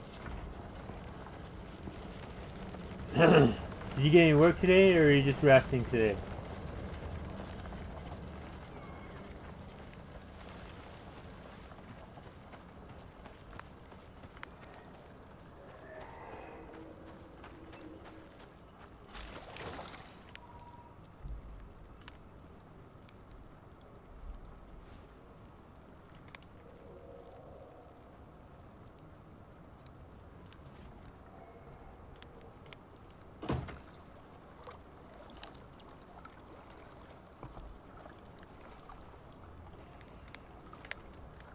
Let's try some fishing here. See what happens when we try fishing.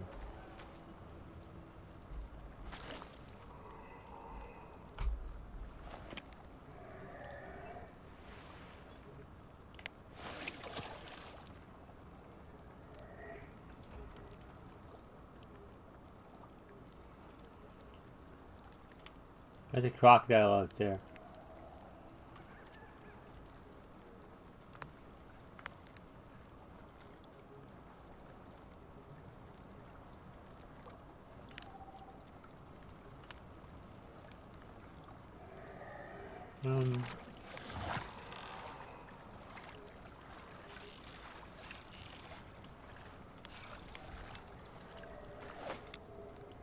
I have no idea what happened.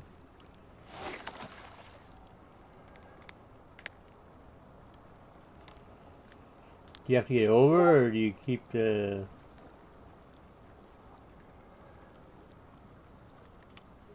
I have to watch somebody fishing.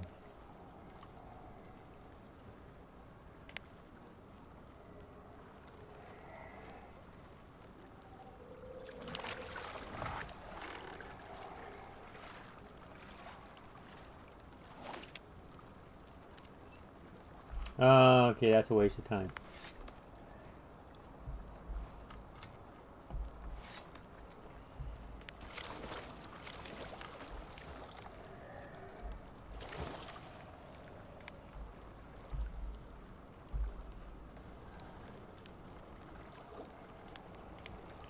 The lure slot. So you put a lure in there. Okay, so we gotta go make a lure.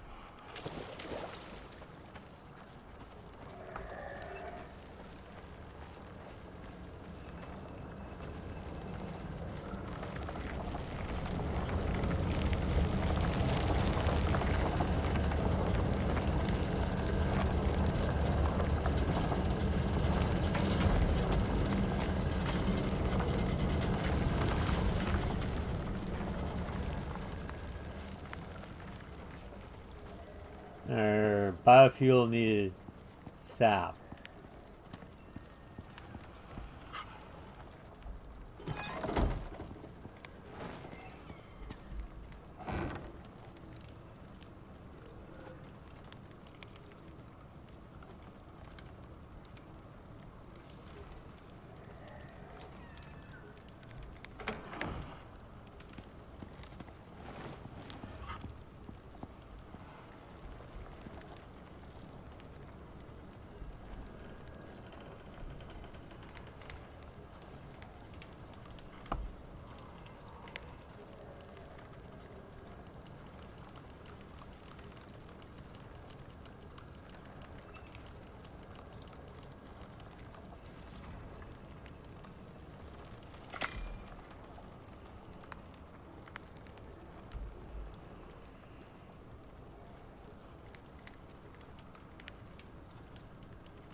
There you go.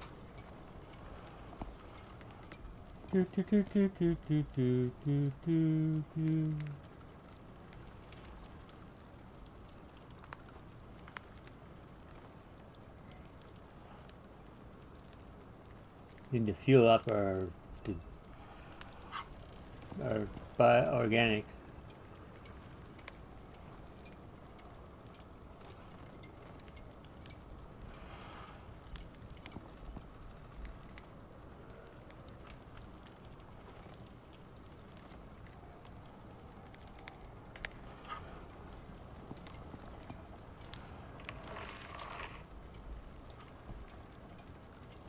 I see, we ran out of coal. That was the issue. Okay, fair enough. Fair enough.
We're dropping rendering lag, encoding lag, frames skipped, frames dropped.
This table is this table.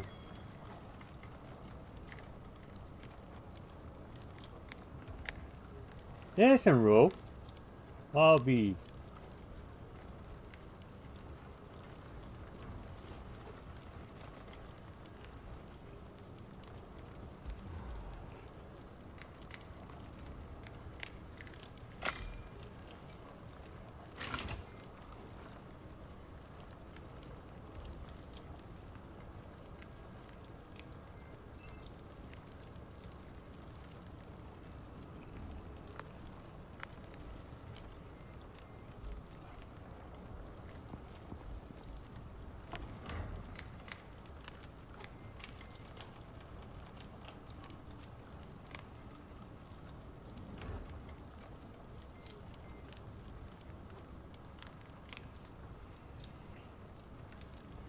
What do I want? I wanted.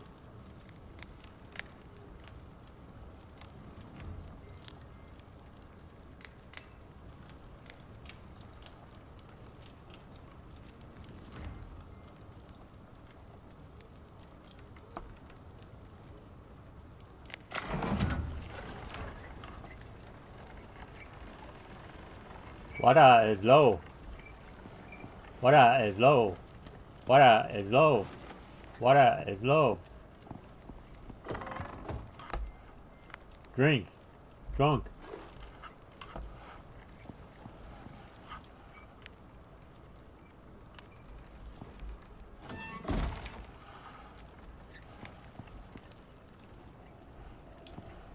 And we need a lure for the trap.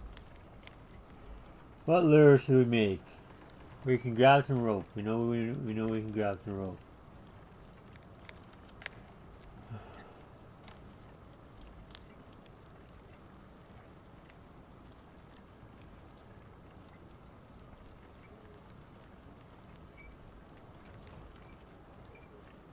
Right there, gorse flower lure. Let's grab some gorse flowers.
Too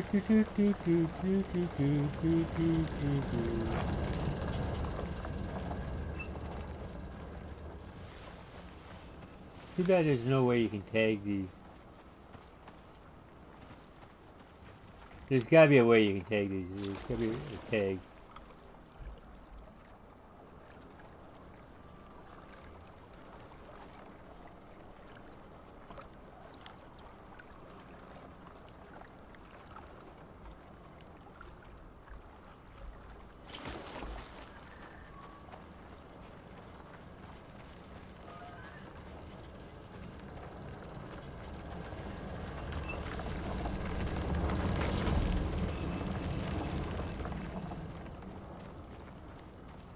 So I'm going to open up a map, a wiki map, or not a wiki, I forget what it's called, a map to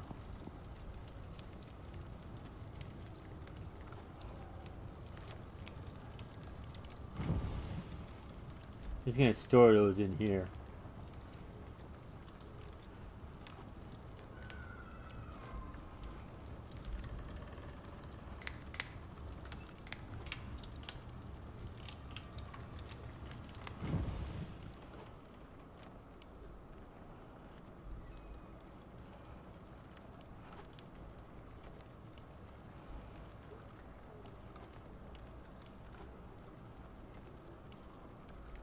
Store those there. I'm going to do a little experiment before I go.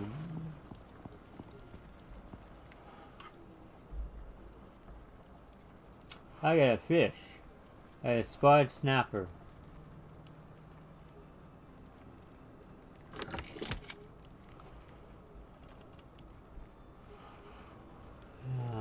Which? No recipe there.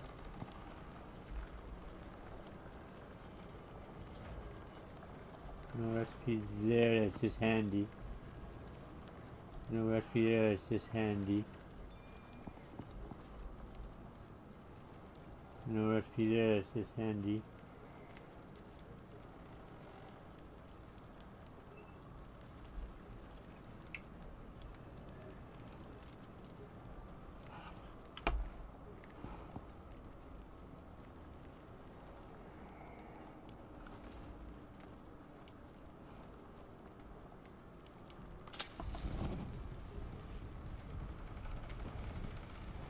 $15 food when consumed, nicely done. 50 food. Hey, I got three fillets out of that one fish.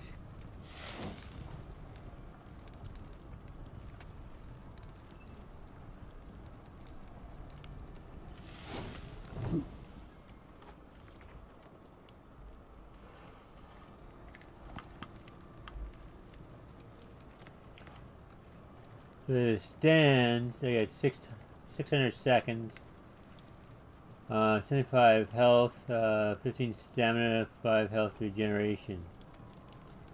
Salt it, and I get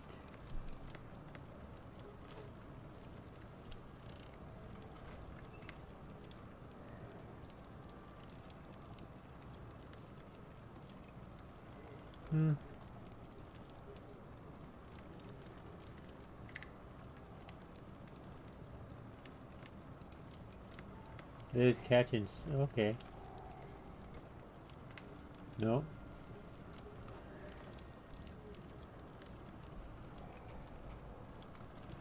Will that go in there?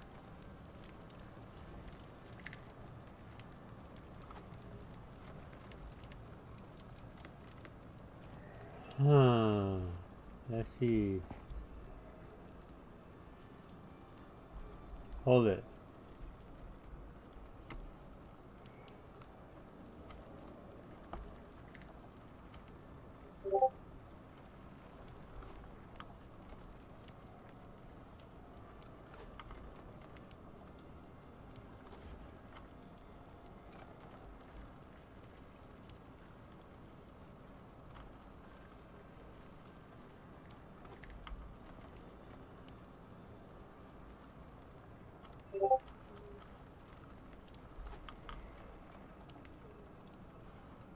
Nope, no such luck.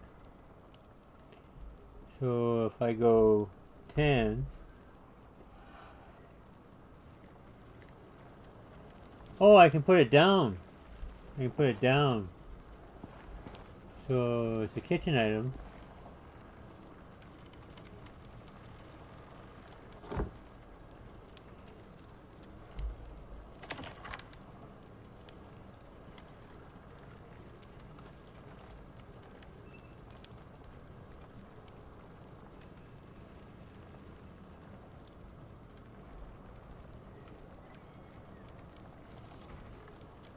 Can I carry it with me? X to pick up. Cool, cool.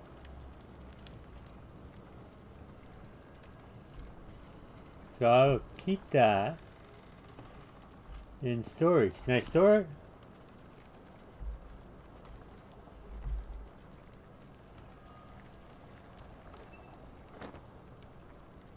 That didn't work. Where'd it go?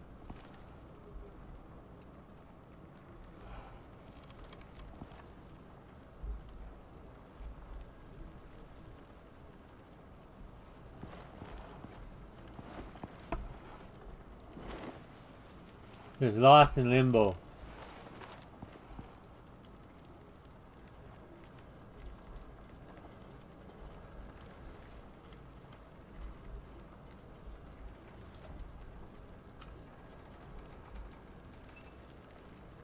Ah, damn.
If I die again, run. No deaths yet. Or did we die? Did we die?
Freaking crocodiles.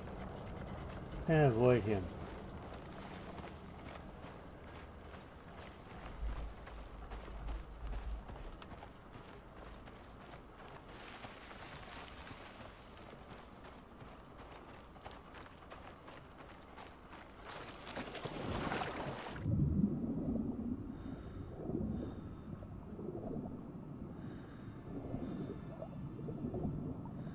Looks way better in the daylight.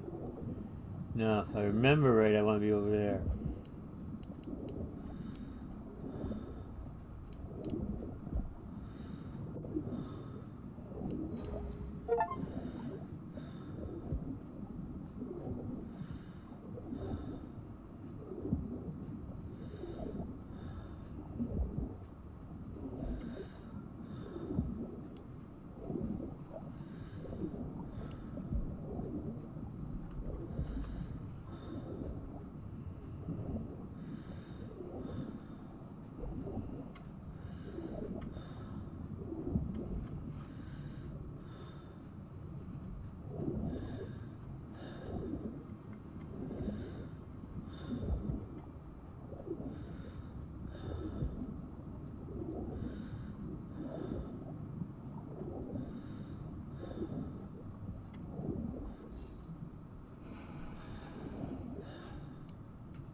Trying to find the entrance.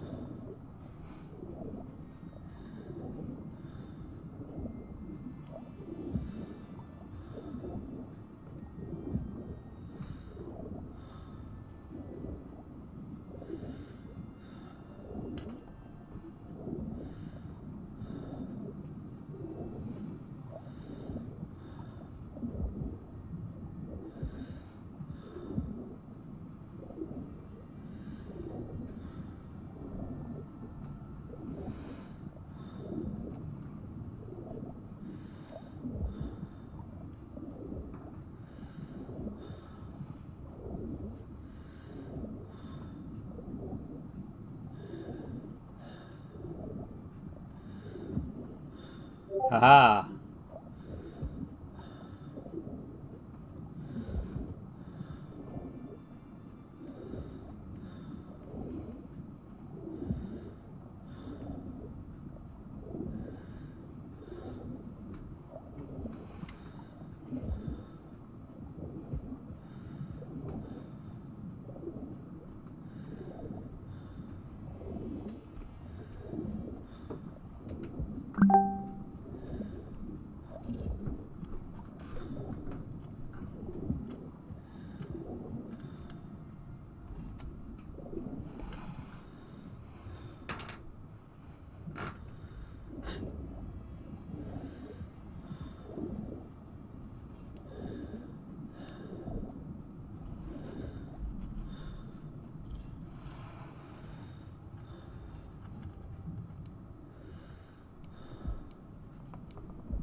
I always follow the left hand. I'm going to follow the right hand.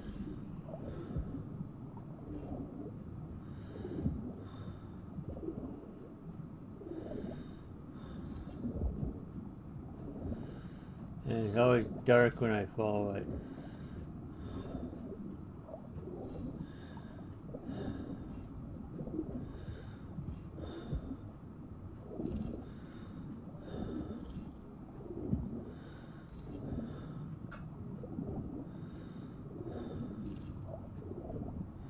So we're following the cave.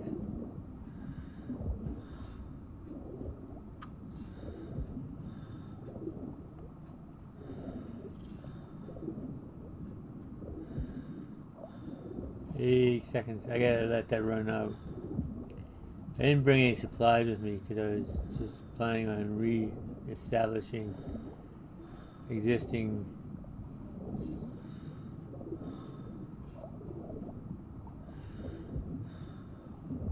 bases.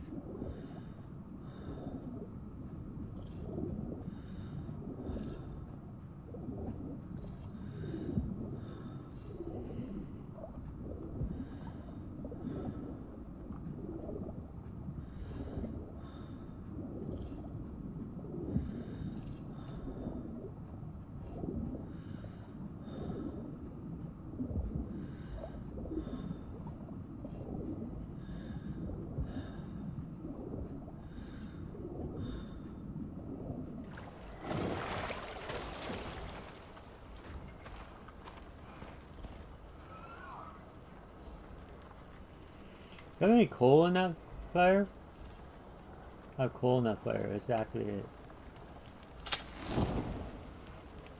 What do I got in the base? No supplies. We have fish chunks. We have fish chunks. Cool.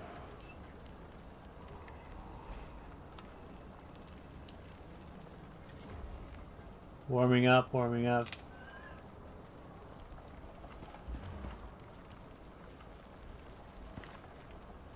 Did we clear this out totally?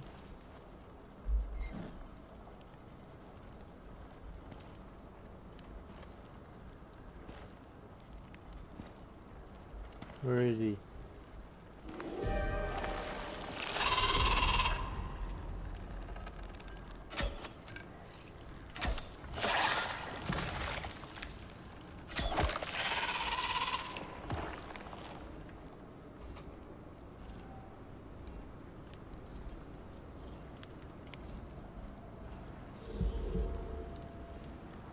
Paste.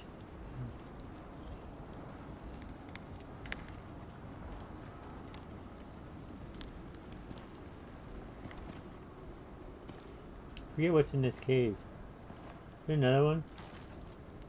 Can't remember if there's two in this cave or just one.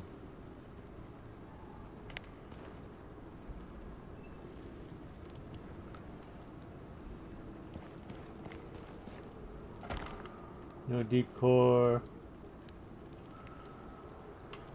And no nodes I missed. This cave is done.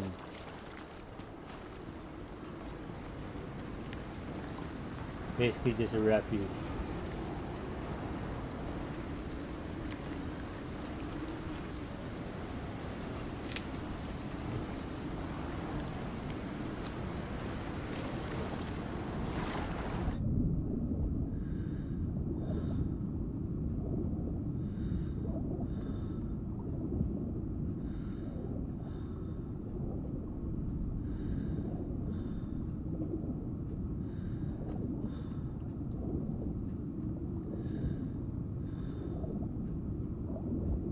I was thinking there's another cave I missed.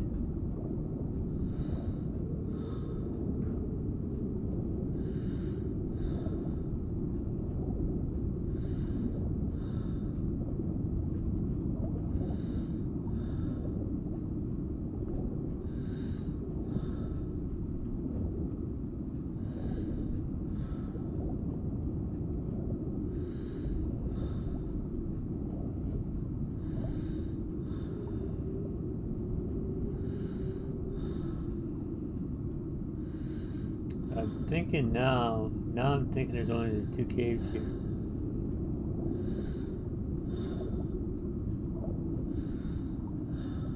This is one. Nope.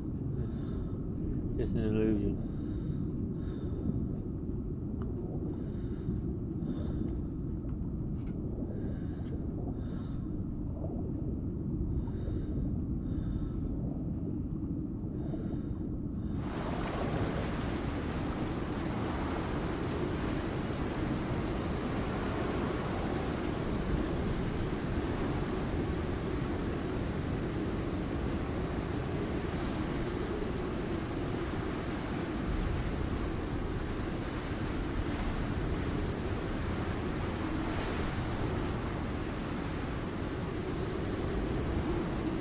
No containers. You gotta make some containers for here. No fire.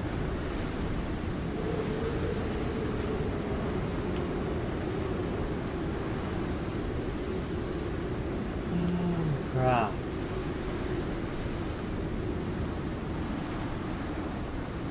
Need stone, sticks, and fiber. What did I have in here? Stone, sticks, and fiber? Fiber. Sticks. Is there enough stone?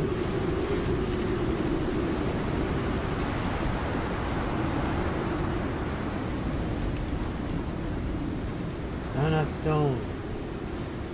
Where can I mine some stone?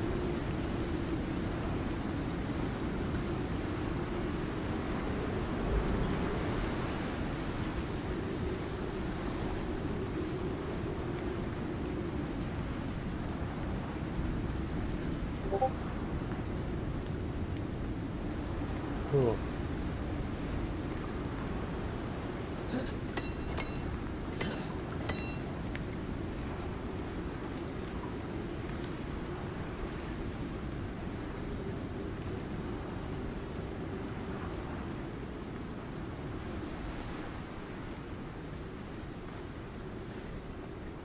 There's nodes re-established.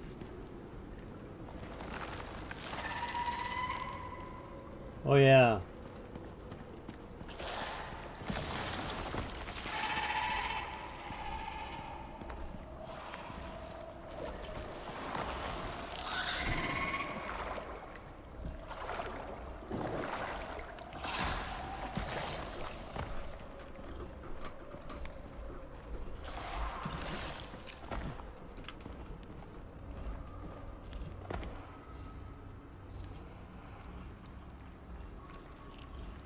It's invisible wall creatures.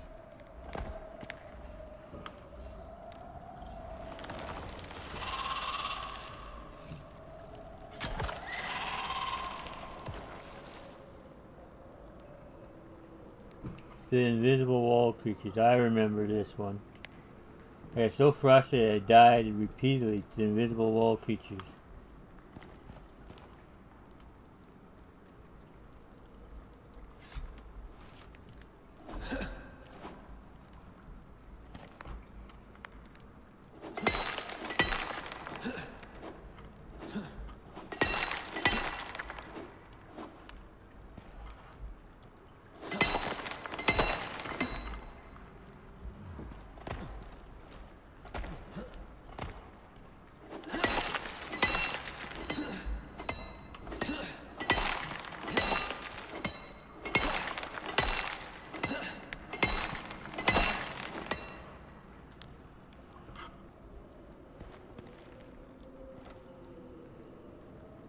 Iron, I don't need iron.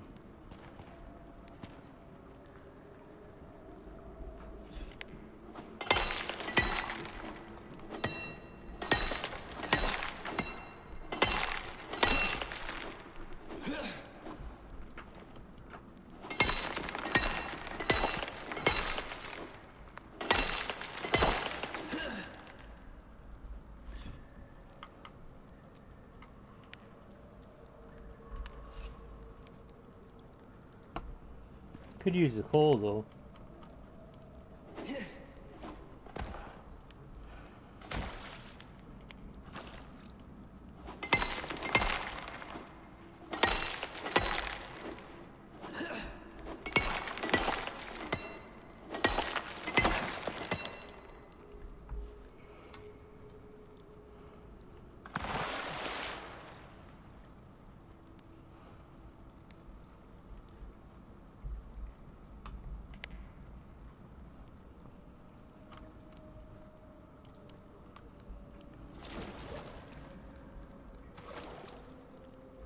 Or is it an invisible wall creature?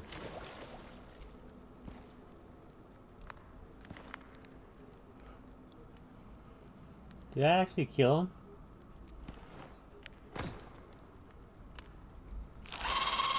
Nope. Fuck.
Monkey, monkey, where are you?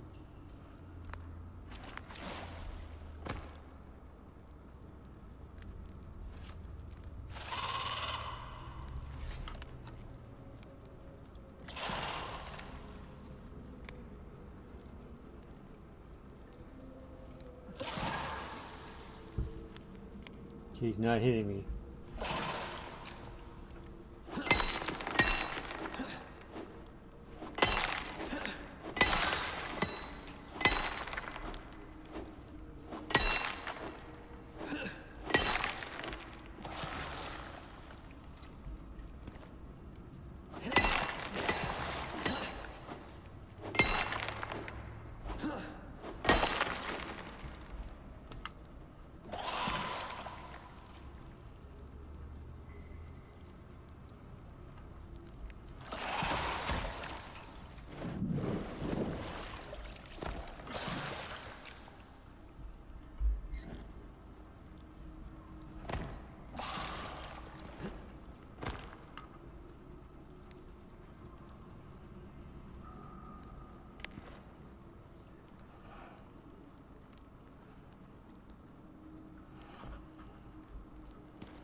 Iron, iron, iron, iron.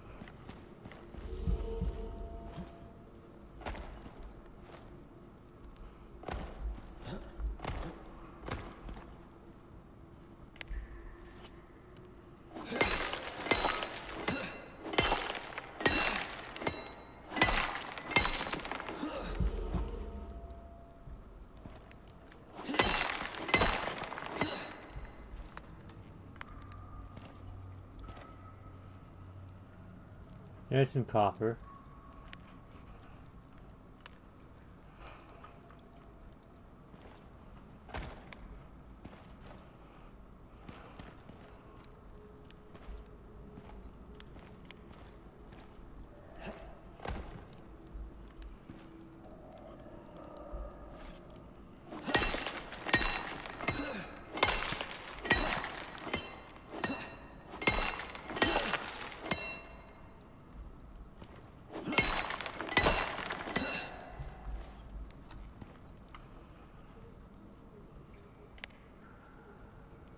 Can't reach it.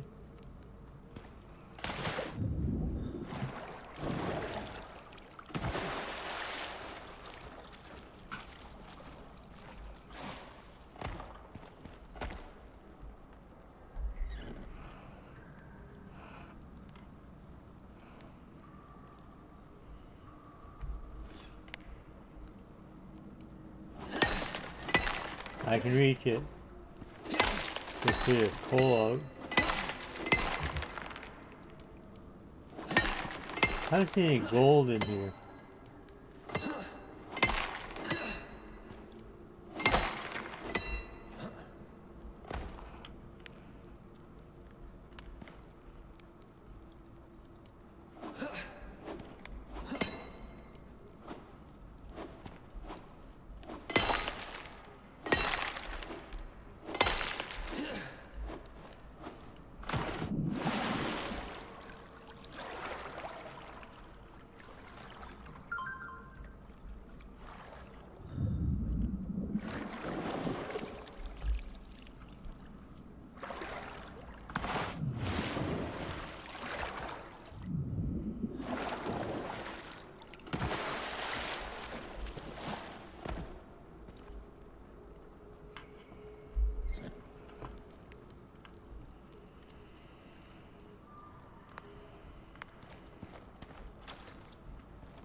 Lots of iron here, lots of iron here.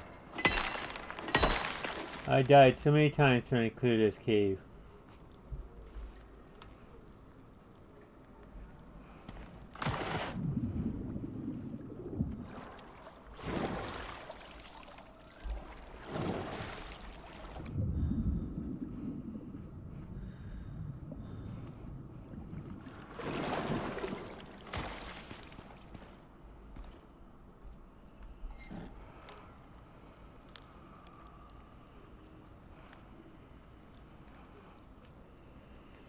Now, can I get out?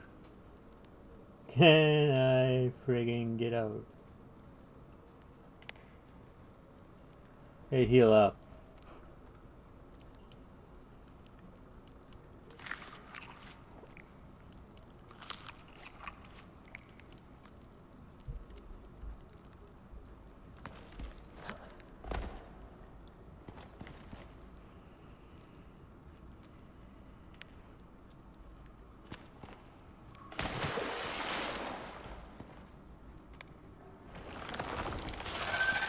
There he is.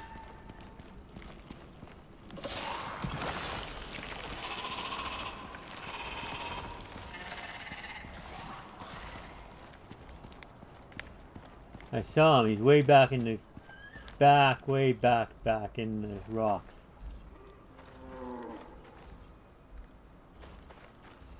Pretty much encumbered.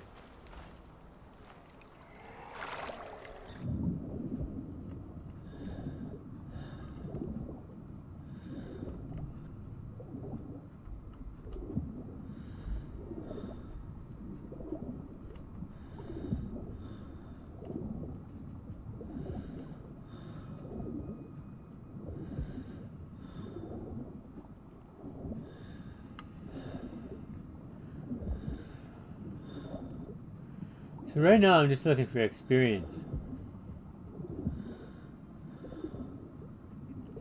Looking for a copper node. Or a gold node.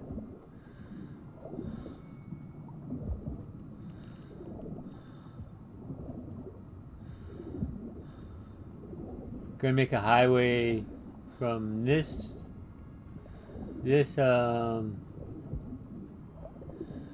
location to my other location.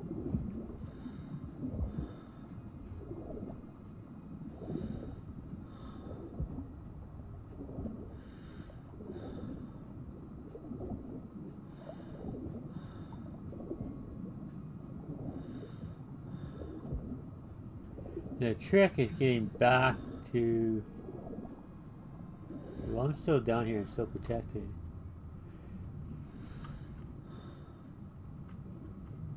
So I got a location here. So I'm facing the exact opposite direction I want to be in.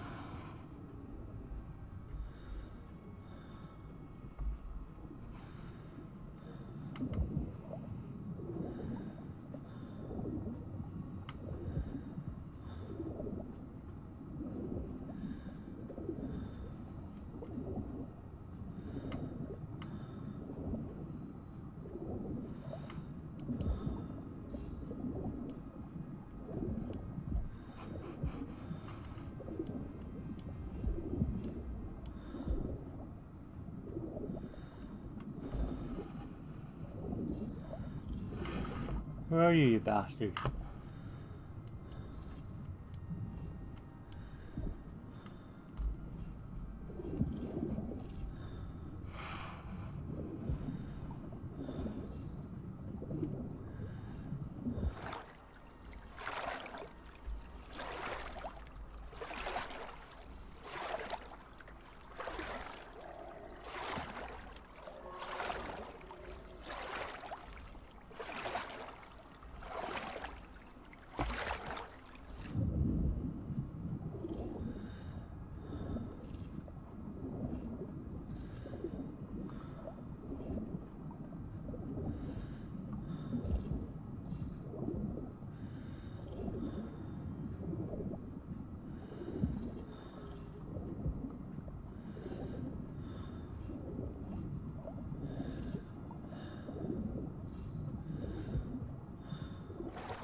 Escaped. I got back. I didn't die. I usually die 2 or 3 times on that trip.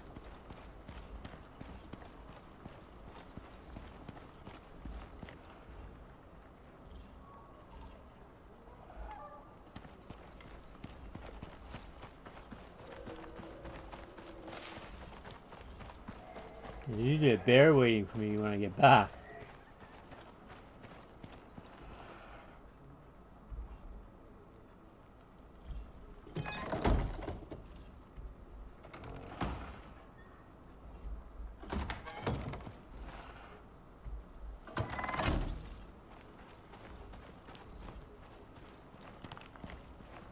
I call that trip a success, a heavy success.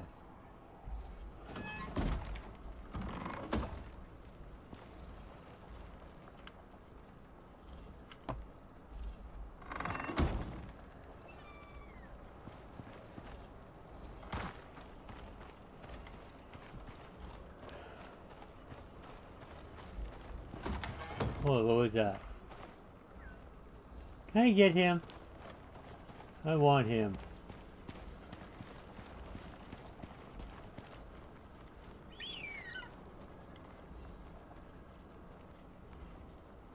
Nope, not gonna get him.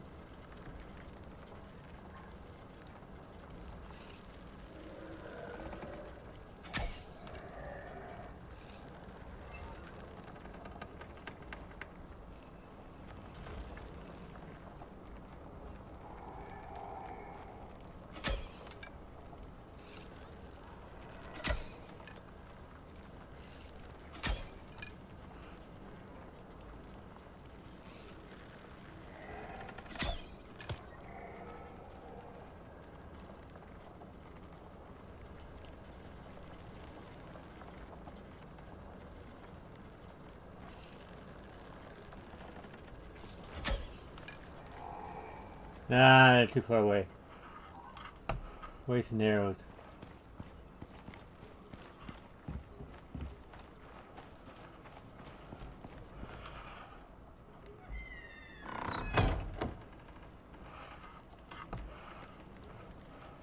Chunky fish, chunky fish, chunky fish. This stove. Oh, my fingers.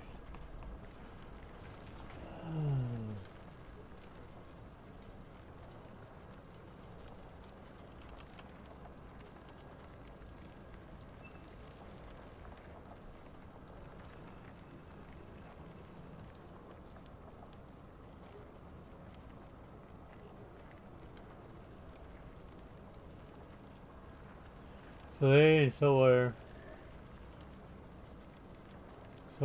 fish chunks. So fish are fillets. Fish chunks, squash and corn. Not happening.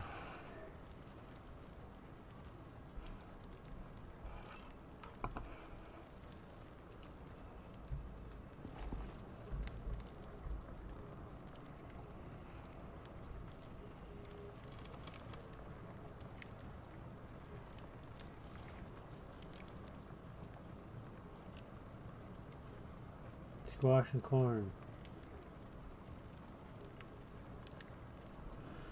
Oh, don't look like it happening, folks. Oh.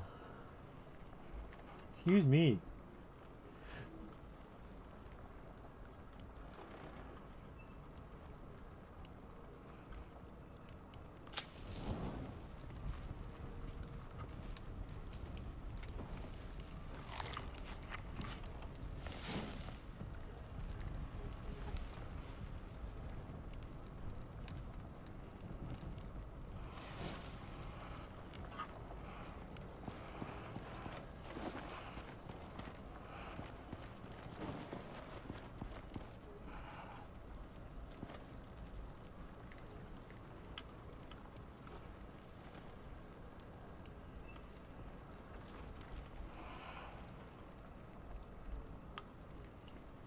So we drop this in there, and platinum.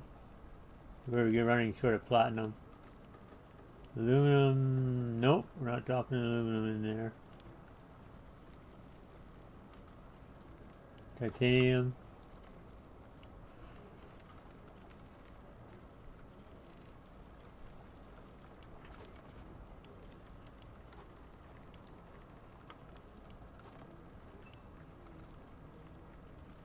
It looks like that's about it. Over here, I'm going to drop the copper. And we'll drop another iron. Over here, we'll drop, we're running out of arrows, so we'll drop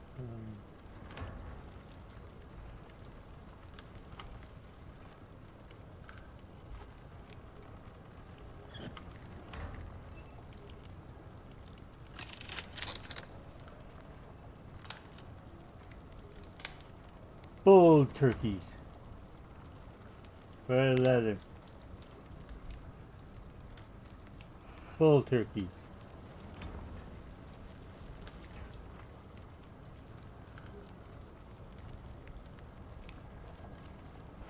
So we gotta decide on the map. We're gonna take this route. We got bridges here, here, here, and here. We're going to take this route. We're going to go over this hummock ridge. Go over this ridge. We're going to build our highway this way. So we're going to go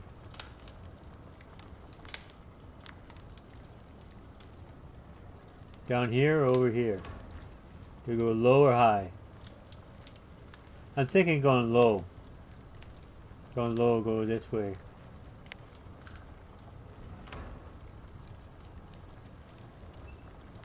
So I'm thinking I want to make it stone.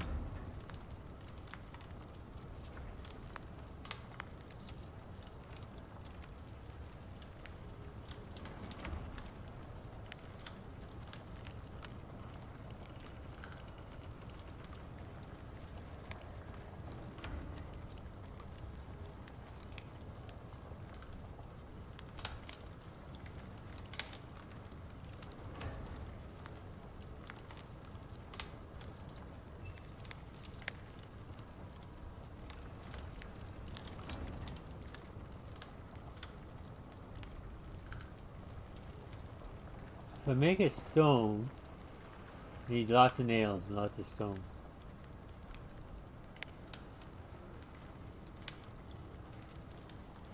Okay, compass.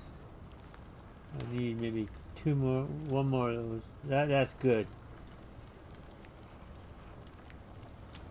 We need probably leather.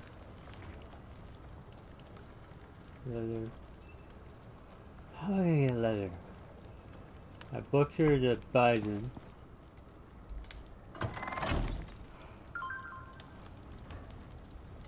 What if I make it out of concrete?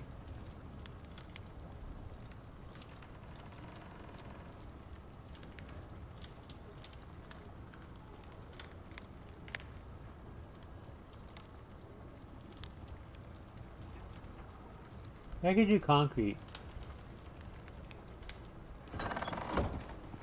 Oh.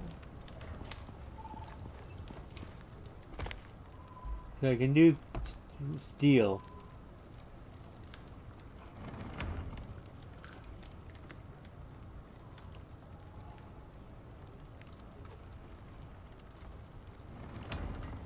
I do a shitload of steel.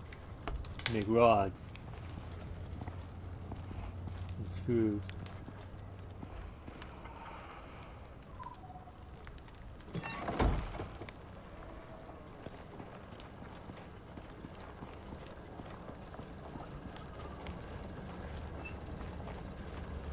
There's tons of stone.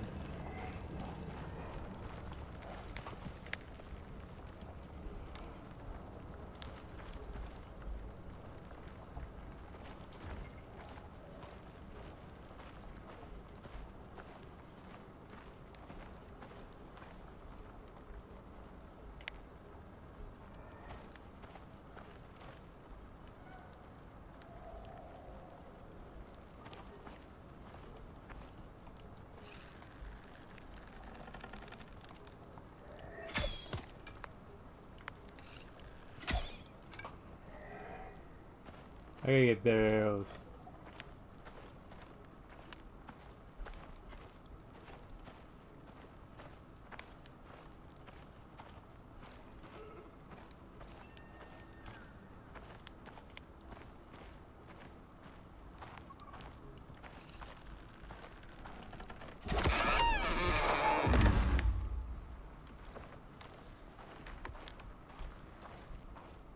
Night hunting. Not strictly legal in most places.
Nice one, 1200.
to the buffalo.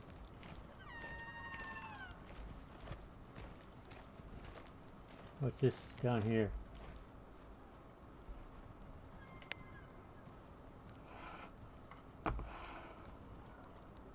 I could hunt that buffalo.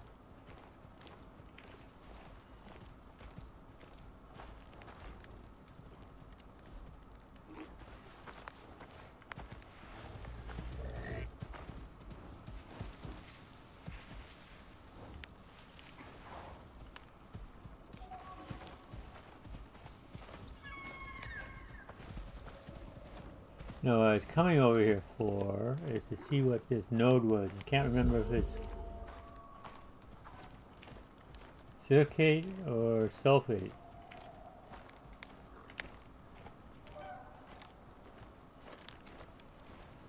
I got 32 arrows left. What's this?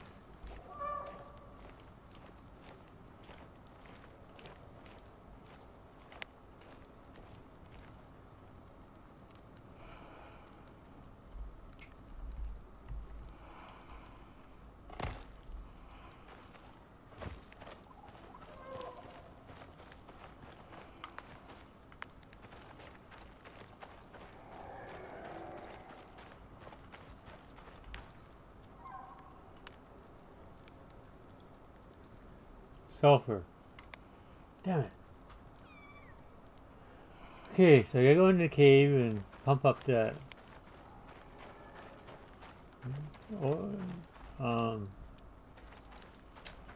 drill.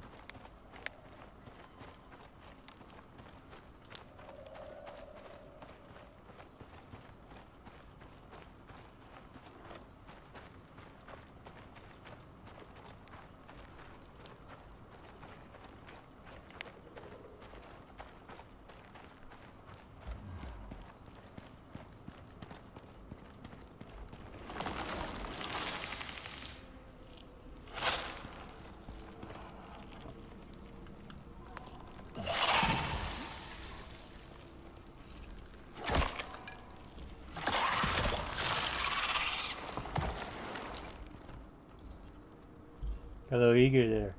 Went a little fast.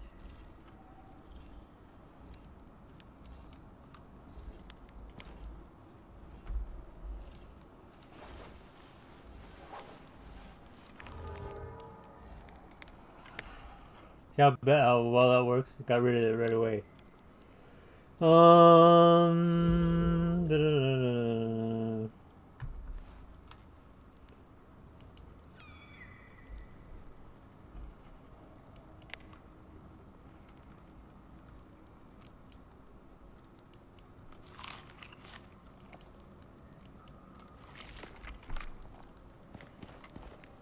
Where's number 2? Come on, Sparky. Come on, Sparky. You're right there.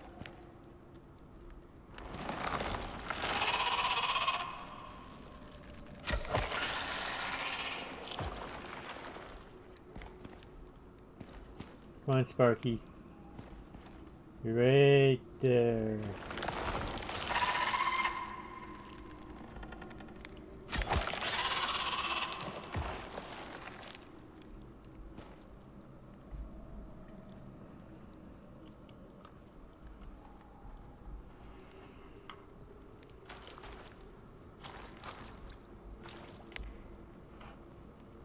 Up on the hill.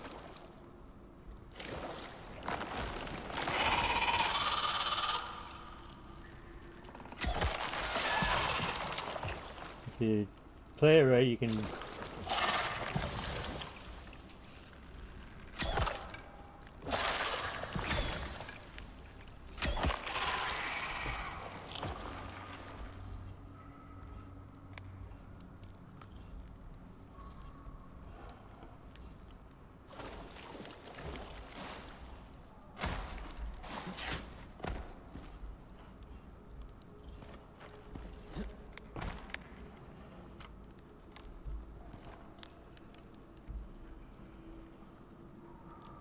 I like to get my arrows back.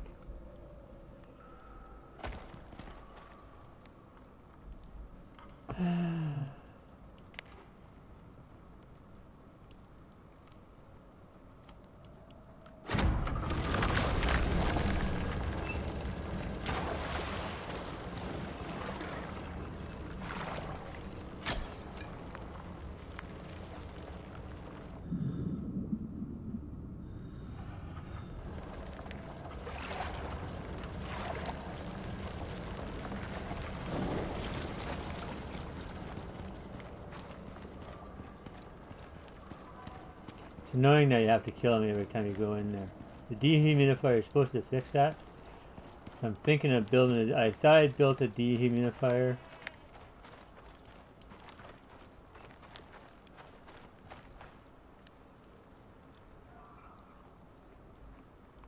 So it's back on the previous cave.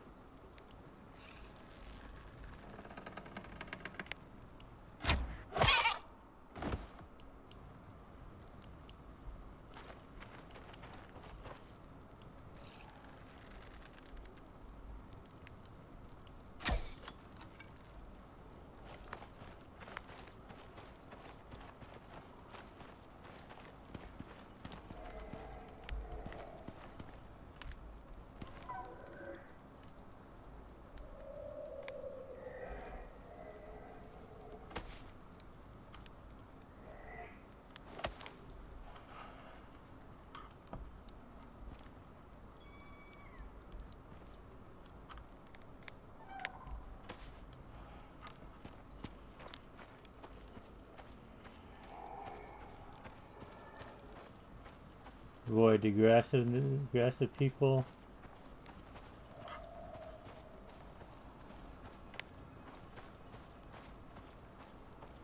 Aggressive ones like to hang along the cliff.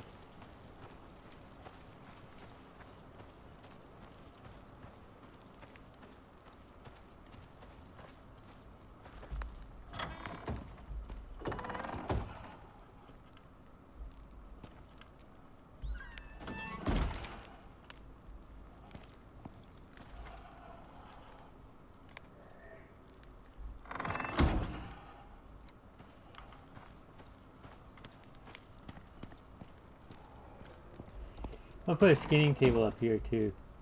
So I gotta make another skinning table. Don't have to carry them all the way down here.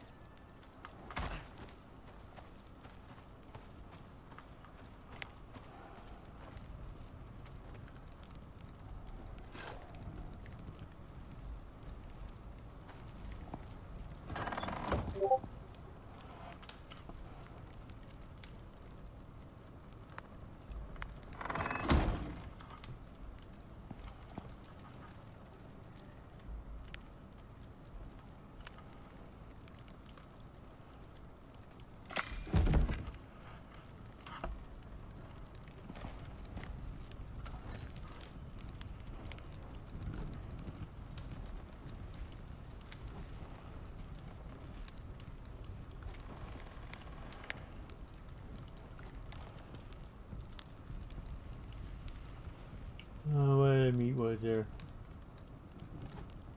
That goes in the table.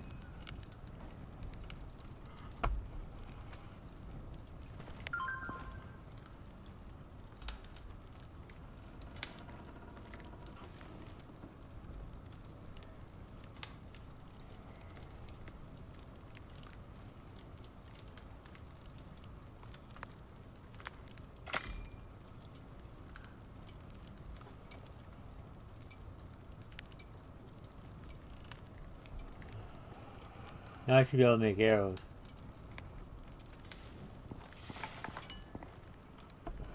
I need to make another tackle box. I lost my tackle box. It disappeared.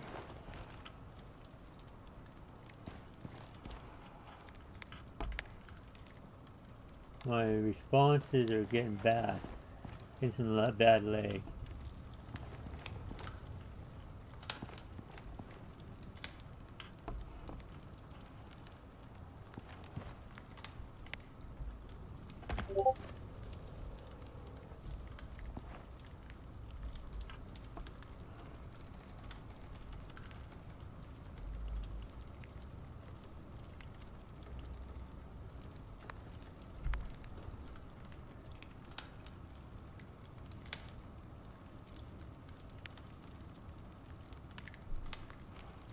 Like you guys are still, I look at the monitor.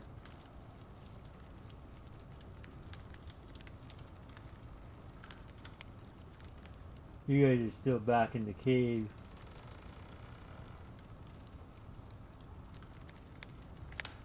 half an hour ago.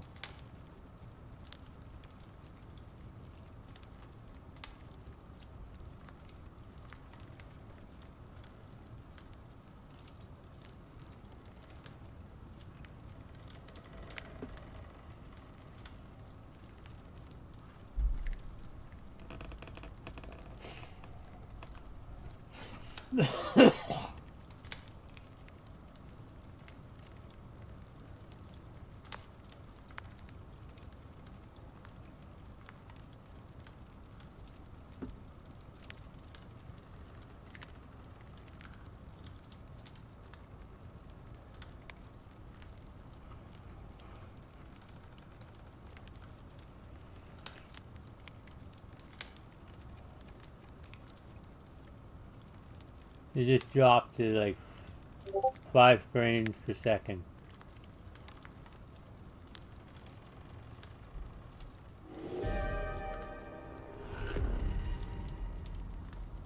Back up to 30.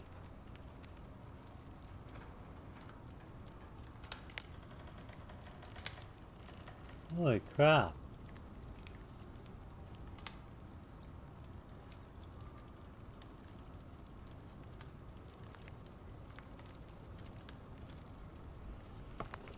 Let things catch up for a bit. What's on my streaming OBS is half an hour ahead of what's on the YouTube.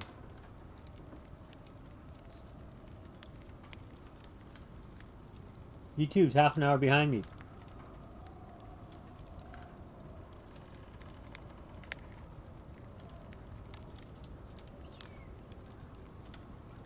Not 30 seconds, but 30 minutes.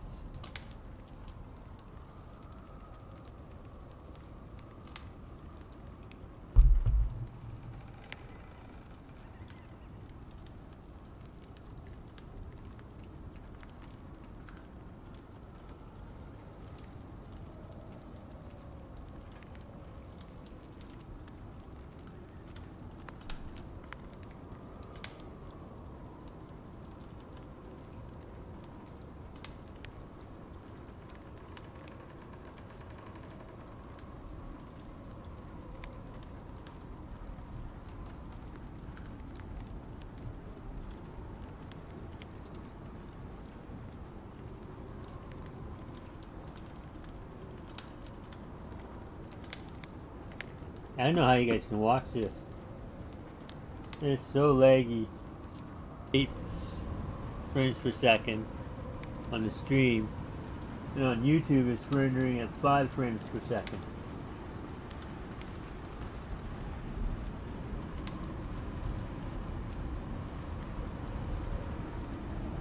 That is so bad.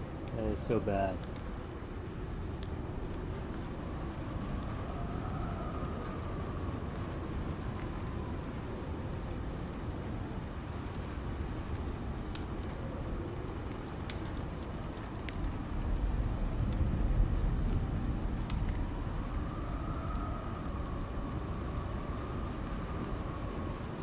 So I've decided I'm going concrete.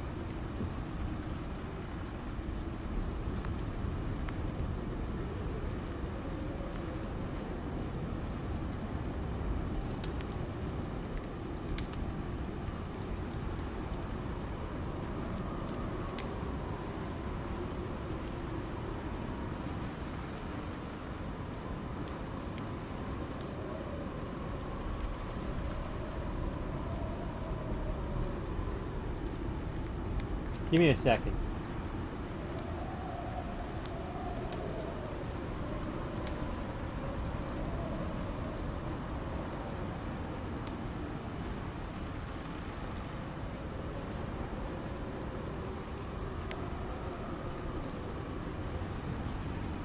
Let's see what's up with my channel.